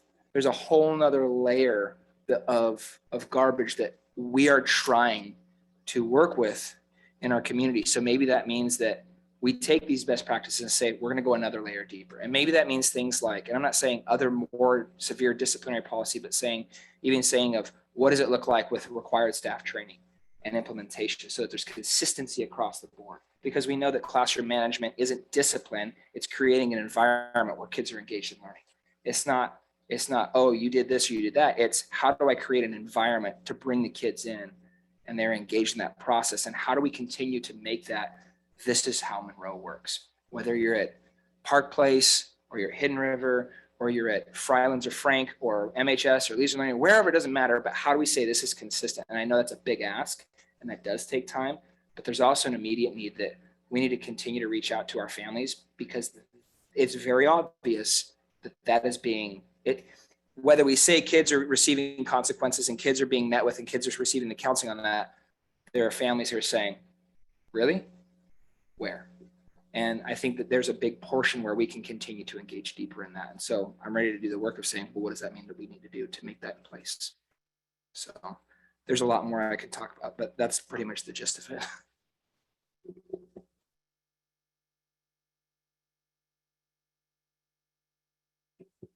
So I have a middle schooler. And the other day he came home, or we saw something in his text messages, and so I told his dad, because I was like, hey, he got this text, it's a student in his, in his class or something. He didn't know what the word was. It's the N-word, but he didn't know, and it was an abbreviation. And so we're like, hey, buddy, like, do you know what this is? Anyway, dad sat down, talked to him, and helped him realize just some of the historical context with it. And so I'm glad that we were able to have that conversation in our home. But next day he goes to school, a kid is like still using this word. And so, I'm sorry, I can't talk about my kids, but I was just really proud of him, like just him, because he had to stand up for himself, and not just for himself, but he's also listening to other things happening in school that he is now responsible, or he holds himself responsible to responding to. So really proud of him. I think that we're doing a great job. And I just think that that's quite a responsibility for an 11-year-old. To have to respond, to have to learn. Well, like, we're thankful again that we have to have that we were able to have that conversation with him, and it was educational, but to stand up for himself, stand up for other students, and then still do it in a way that teaches other students. But again, a really great responsibility for an 11-year-old. My son has a disability, my other son, and so I just think it makes me a little anxious to think what that looks like when he enters middle school. My daughter is the only one who looks like her in her classroom. And we've been going through stuff with her since she was in preschool, because she's different. She looks different. She has really beautiful curly hair and beautiful brown skin. And we tell her how beautiful she is all the time. And we're thankful for the teachers who encourage her and love on her as well. But I'm looking forward to the day that we can have some of these educational pieces in our schools, so that our students aren't responsible, especially students of color, are responsible for teaching other students at 11 and standing up for other students at 11 and teaching other students what that means at 11. I was one of 3 brown students at Monroe High School in 2003. I just kept my mouth shut and worked really, really hard, because there were a lot of heavy things going on back then as well. Again, 26 cousins after me, including sisters, and we also have experienced our own pieces since. And again, I graduated in 2003, and a lot of ugly things have happened. And so I think this is an opportunity for us to do better. And it makes me wonder, like, where are we communicating some of these pieces? That's what I just think. It's like, where are we communicating these pieces? I have students of color, and I have a child with a disability. Where are these pieces communicated, so that I could easily find them and I don't have to hear from my 11-year-old? I also took notes too. So that was one of the pieces, just behavioral policy. Is it available online? How do we respond to things like this? Is there somewhere where I could look that up online as a parent? How are we training staff? What does that look like in the upcoming years? What can we do better? In class of 03, what can we do better?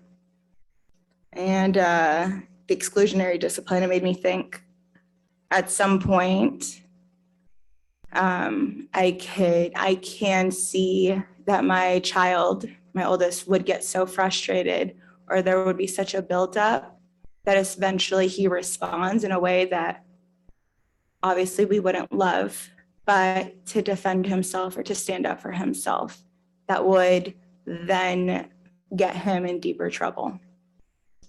And I don't want that for my son. He doesn't need that. So I can't imagine that when you're in a place of frustration and things have been building up and you don't feel supported, and the people who are in safety, who are there to support you, who also have the same perception that there are no consequences, I'm not sure how they carry out their jobs successfully so that it's communicated that there's support there.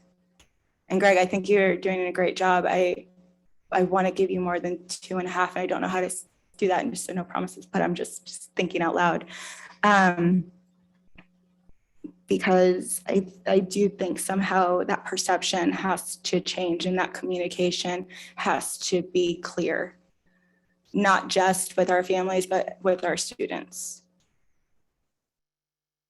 That's all I've got. I don't really. Oh, okay, I wrote a note too. I put, and I don't know what, I think we heard of a concern form. And I also heard picked up on safety plans. But I wonder, again, my child is on a 504 plan. Before that, he was on an IEP plan. And so I'm just wondering what other things exist that look like plans for that. But again, I'm just interested, like it has to change at 03. But yeah, and thank you. Thank you. I know you have an incredible amount of work to do already. I know that you have done an amazing job already in the past 2 years of just holding it down. And I appreciate you all so much. I really do. But it hurts my entire body. Like my entire heart broke.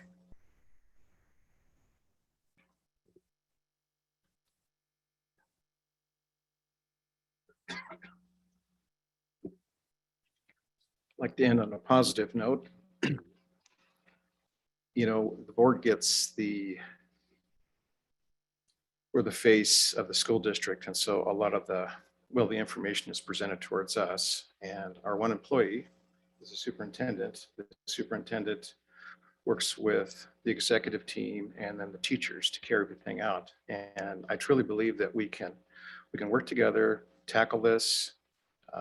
It's not going to be 100%, but I feel that with the professionals we have and our staff, we're a good school district. We're part of a good community. And I think that even though this is something that is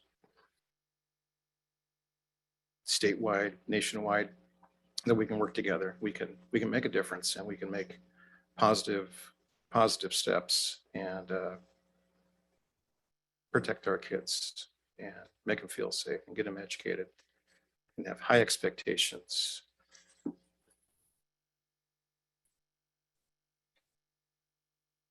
Any other questions, comments, directors? I didn't want to say anything else, but I gotta say something else. We're most effective when we are very focused on things. So Chris, I'm working on the weight loss thing too. We can only change that which we measure. We're measuring this, but we need extra focus on it. If 80% of Greg's team is turnover because they see lack of observable consequences, did I say that right? I wrote it down when we said it. And parents are experiencing the same thing as we saw tonight. And instead of playing outside in the beautiful weather, I have a first grader reading this to me. I have these beautiful, amazing, smart kids who should be at sports practice or whatever practice or doing their homework or playing outside and enjoying finally a day with no rain. They're here at a board meeting. I would be scared out of my socks having to do that at that age. We have to focus more on this. We have to. Because yes, this isn't obviously something we are working on, but it's obvious to people who are leaving because they see a lack of observable consequences. And we have students and parents who say that there is a lack of observable consequences. There is some sort of a shift or miscommunication, whether that's parent engagement or if there really is a lack of observable consequences. If kids are still getting consequences, fine, let's help people understand and engage with them because this is a partnership. So I'd love to see how we can continue to focus on this because it's not optional. It's not. we don't need kids that'll talk to us about that kind of stuff because they shouldn't have to worry about it.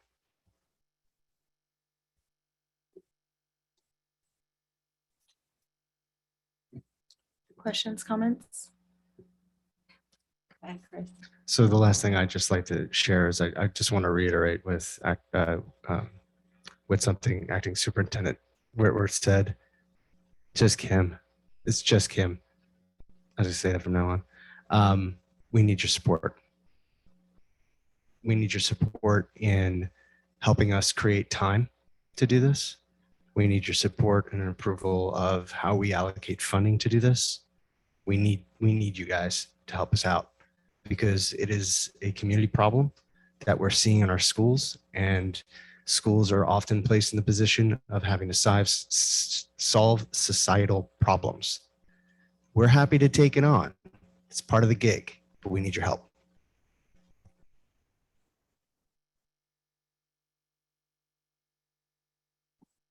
So moving on to the solution, I don't know that much about all the different roles and how discipline works and everything, but I do know that at least part of the difference can be made by the students.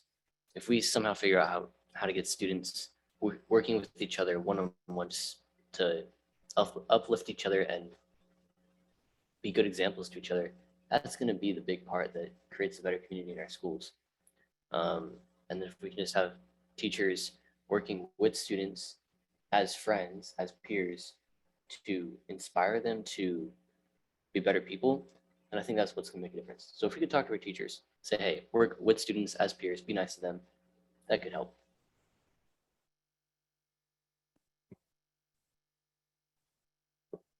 I'll just make one quick comment. Mostly I want to express appreciation for the personal testimony that has been here tonight and that it's educational. And so mostly I'm just trying to sit with some pretty significant discomfort and yeah, just discomfort about what we've heard. I agree that it's something we really need to focus on. And I think one of the possible ways, something that would help me is when we're giving these examples or anecdotes of what's happening, that we actually use relevant examples. So we just, kids throwing food around, right, is a problem. I have a 6-year-old and a 9-year-old and the floors get messy sometimes. I feel like hearing about students being called derogatory names is a huge issue, is a bigger issue than food on the floor. And so I would just ask, and I think a way for us to maybe engage with families and people is to have these regular conversations, these regular examples, really address the problems that are explicitly being brought forward to us instead of sort of talking about them in roundabout ways or trying to be abstract about it. I think we need to get really explicit and really vulnerable. So that would be my ask. And Chris, I think you said what we expect we teach. And I think that's one way for us to do that. So if we are witnessing if we are witnessing in this room or in meetings or in schools, the experiences and events that have been described to us tonight, I'm going to work hard to try to address them in real time. That's super scary. I've done it a few times in my life. It hasn't always gone well. It's scary. And I hope that other people can join me in trying to do that, because I agree it is not fair to put the onus of that work on the people who are most impacted by it. On those being targeted. Yeah. The victim is having to deal with it. The victim's having to do the teaching. Yeah. That's completely inappropriate. And we the adults should be doing the teaching. So we need the time to help our staff learn what to do and learn how to intervene and give them the grace and the time to do it well and do it right, because they want to. They've expressed it. Thank you.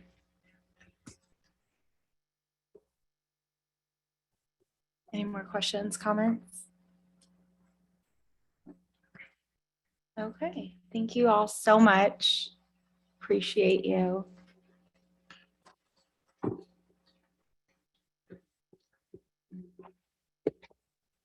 I would like to make a motion that we take a recess. A break, a 10-minute break. Is there a second? Second. All right, a motion and a second. Raise your hand. All right, we'll be back in 10 minutes at 8:07. Hello and welcome back. Hello, welcome back. It is 8:08 p.m. and we are moving on to business item 5.01, consideration of transportation facility pavement rehabilitation project. Is there a motion? I move that the Monroe School District Board of Directors approve that the proposal from SRV Construction Incorporated and approving the superintendent to sign the construction documents to move forward with the project. Is there a second? Second. There's a motion and a second to that the Monroe School District Board of Directors approve the proposal from SRV Construction Incorporated and approving the superintendent to sign construction documents to move forward with the project. Discussion. All in favor, raise your hand. 1, 2, 3, 4, 5. The agenda item has passed 5-0. Moving on to agenda item 5.02. That the Monroe School, sorry, let me move this, that the Monroe School District Board of Directors accept grants received in the amount of $16,702.16. Is there a motion? So moved. Is there a second? Second. There's a motion and a second that the Monroe School District Board of Directors accept grants received in the amount of $16,702.16. Discussion. All in favor? Raise your hand. Okay. The agenda item has passed 5-0. Moving on to agenda item 6.08, approval of superintendent consent agenda. Is there a motion? I move the Monroe School District Board of Directors approve all items as listed and presented in the superintendent consent agenda dated May 23rd, 2022. Is there a second? Second. There's a motion and a second that the Monroe School District Board of Directors approve all items as listed and presented in the superintendent consent agenda dated May 23rd, 2022. Discussion. All in favor, raise your hand. The agenda item has passed 5-0. Agenda item 7.05, approval of board consent agenda. Is there a motion? I move that the Monroe School District Board of Directors approve all items as listed and presented in the board consent agenda dated May 23rd, 2022. Is there a second? Second. There's a motion and a second that the Monroe School District Board of Directors approve all items as listed and presented in the board consent agenda dated May 23rd, 2022. Discussion. All in favor, raise your hand. The agenda item has passed 5-0. Moving on to agenda item 8.01, board reports, comments, and suggestions. We have upcoming events, May 27th through May 30th. There is no school. Happy Memorial Day. June 6th at 5 p.m. is the superintendent chat. June 10th at 7 p.m., leaders in learning graduation. June 11th at 2:30 p.m. Monroe High School graduation, and June 18th is the SVEC graduation. Directors, comments, questions? I have a question. Are we sure on the superintendent chat date? Kim? That may be an error on our June calendar. 6th. Or June 6th. Is that an error on our calendar? Okay, that is an error. Scratch that. No superintendent chat on June 6th. What we are going to do is have a conversation with Joe Nigel, and we're going to have a town hall webinar, something on our healthy youth survey data, as well as all of that other stuff. So there will be an opportunity to talk with the community, but it'll be Joe. Okay, awesome. Thank you. Kim, can we have the date on that as well? I'm sorry. We don't have that yet. That's pending. We will be sharing that when we receive it. Thank you. Thank you, Kim. Okay, directors, comments, questions, suggestions? Director Johnson. I'll go quick.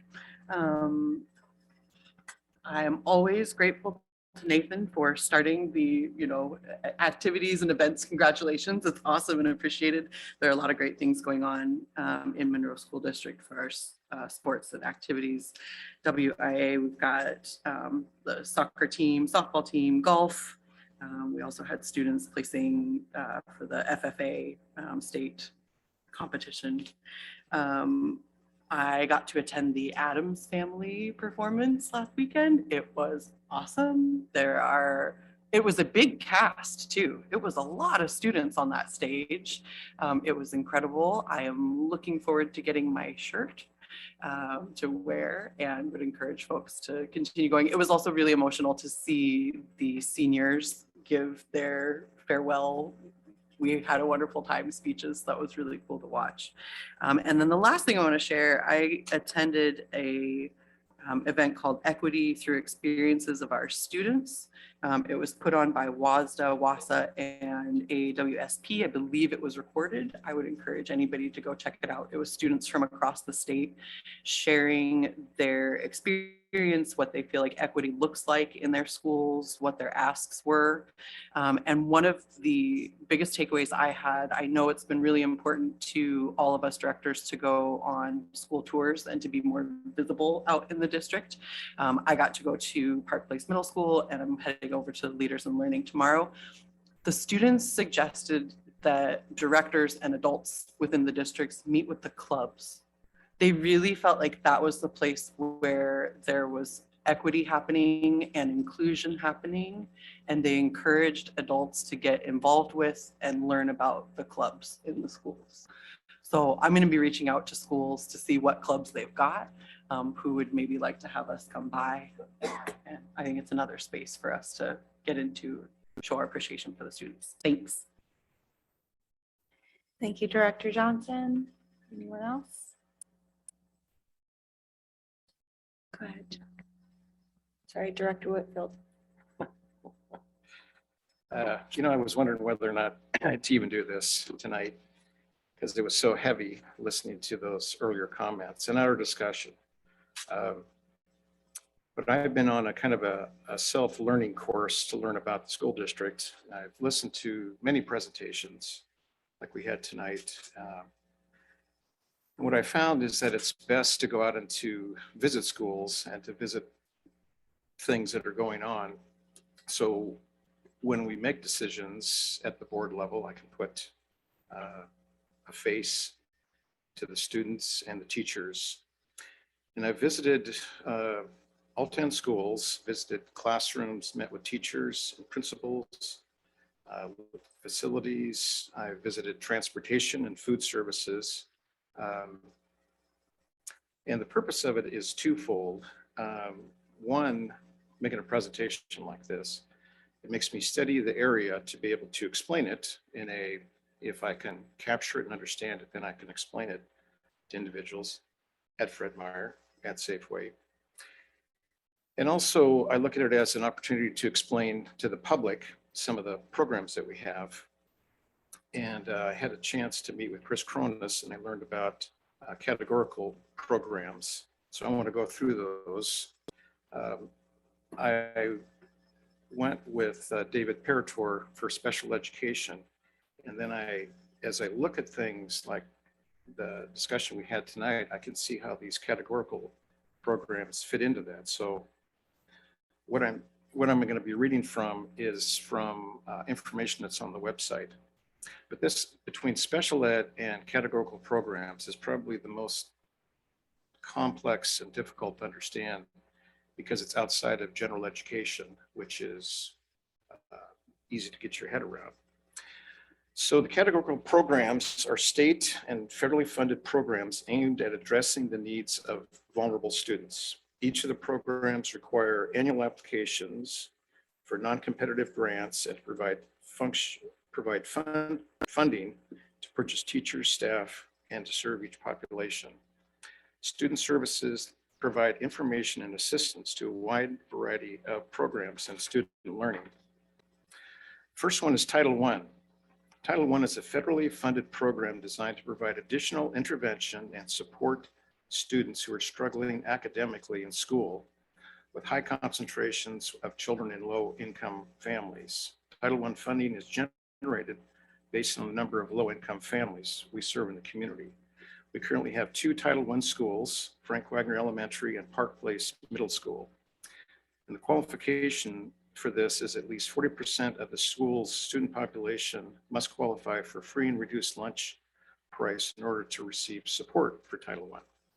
Title I supports includes additional funding for professional development of teachers and staff, more teachers, and money for materials such as books and technology.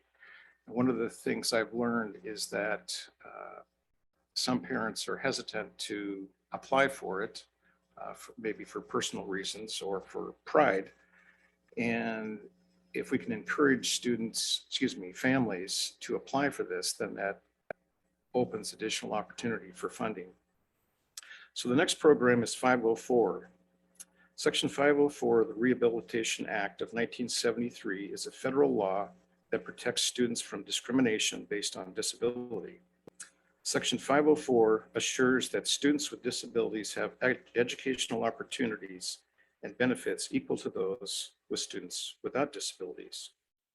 To be eligible for 504, a student must have a physical or cognitive impairment that substantially limits one or more of major life activities. Those impairments may impede their ability to access general education curriculum. 5014 therefore provides accommodations for students for them to participate fully in general educational settings. This is part of also the topics that I'm going to be talking about are part of the inclusionary subject matter that we're trying to incorporate into the school. The next is multilingual learners or English language learners. Multilingual learners are served by our English language learning teachers to support those designated English learning strategies. I probably should have rewritten that. It's a mouthful. Multilingual learners are among the many different students we serve and support in the Monroe School District, and their English language acquisition is important as their ability to successfully maintain and grow their skills in their primary languages also.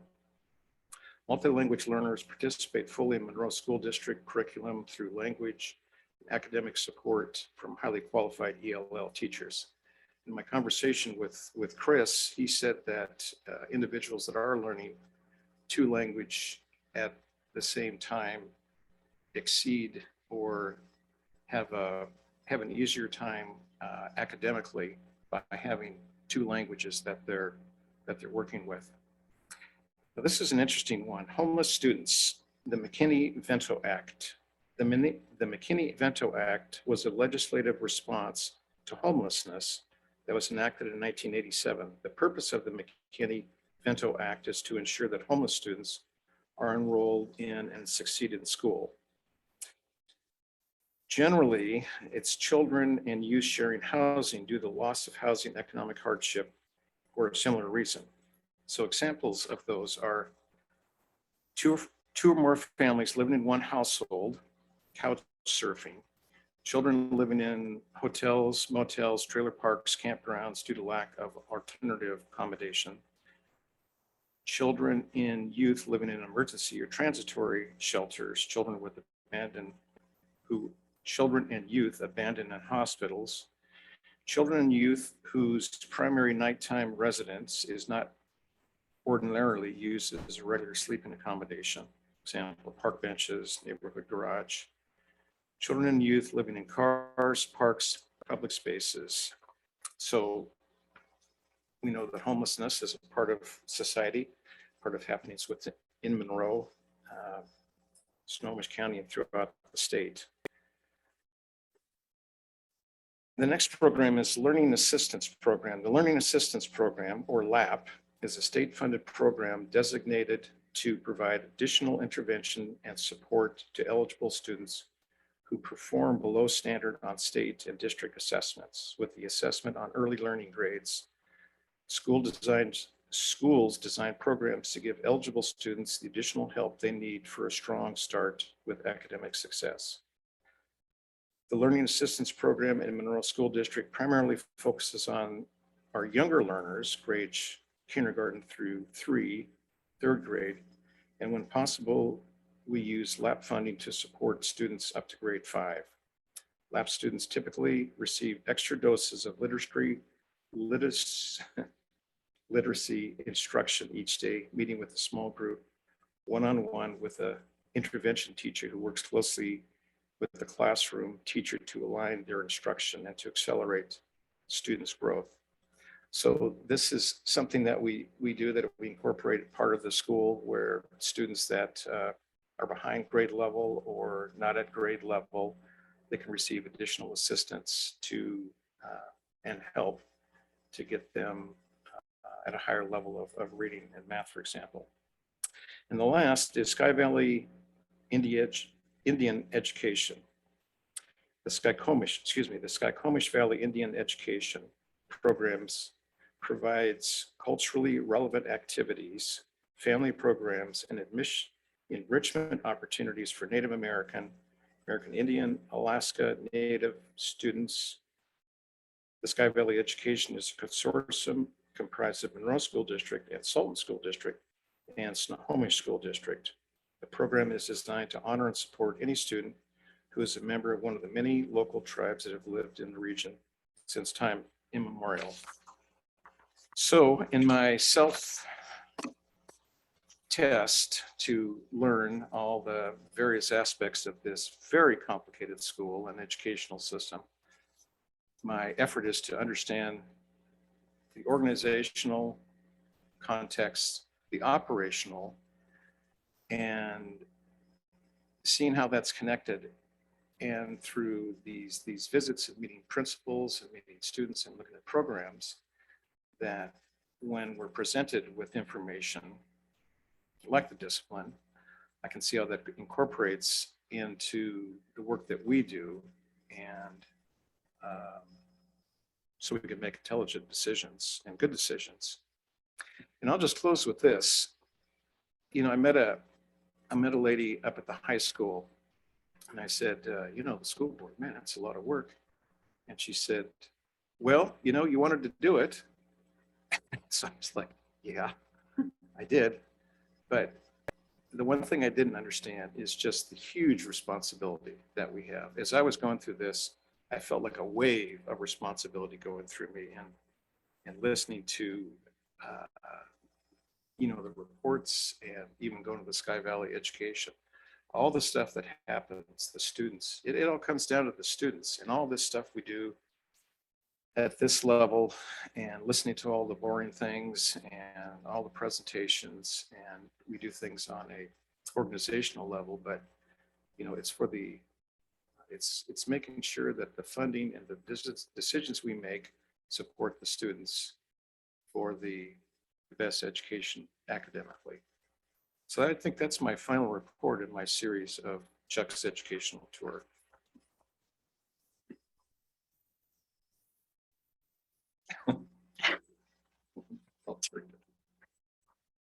Thank you, Director Whitfield.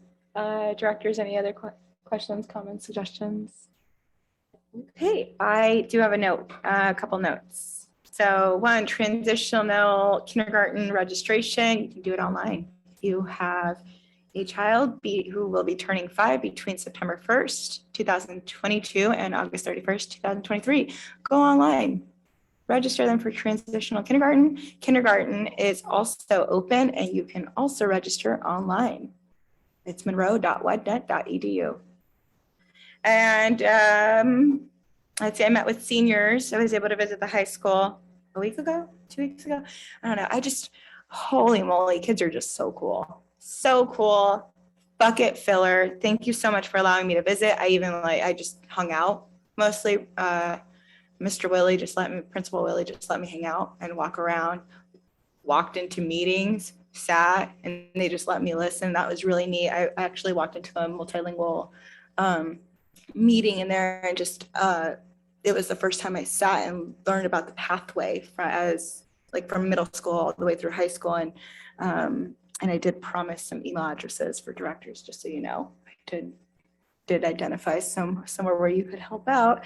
And the last thing, Memorial Day is coming up, and I received a note from the city for any directors who are going to be here on Monday. on the actual Memorial Day. So they will be doing the wreath laying at 9 a.m. It's over by Lake Ty. There's that memorial there. 13 fallen by the flag, 13 fallen soldiers who were actually Monroe students. So super special. Memorial Day, wreath laying, 9 a.m. If we have more than 3, we've got to let our executive assistant know. Are there, who's planning on being there Monday? 1, 2. Yeah. Chuck, I can sit in my car if you want me to. I'll watch from a distance. Well, I'm a veteran and I will, I stand don't down. need, I don't need to be there. Yes, you do. Yeah, it'd be better for you to be there than me. Well, You go ahead. all right. So we can do a notice, though. We can just send out a notice. So if there's. Stacy, can we have a notice sent? That way we Yeah. don't have any problems. I would love to be over there. Yeah. Thank you, Chuck. So we'll go ahead and do that. Awesome. Thank you for your service, Chuck. Just keep learning more and more about you. All right, and with that, we're going to go ahead and our board will now move into executive session to review the performance of an employee. It is 8:28 p.m. We will be in executive session for an hour. We will return at 9:28 p.m. Okay, you're on. It is 9:32 p.m. and tonight's school board meeting is adjourned. Okay, thanks, President Bumpus. Have a great evening.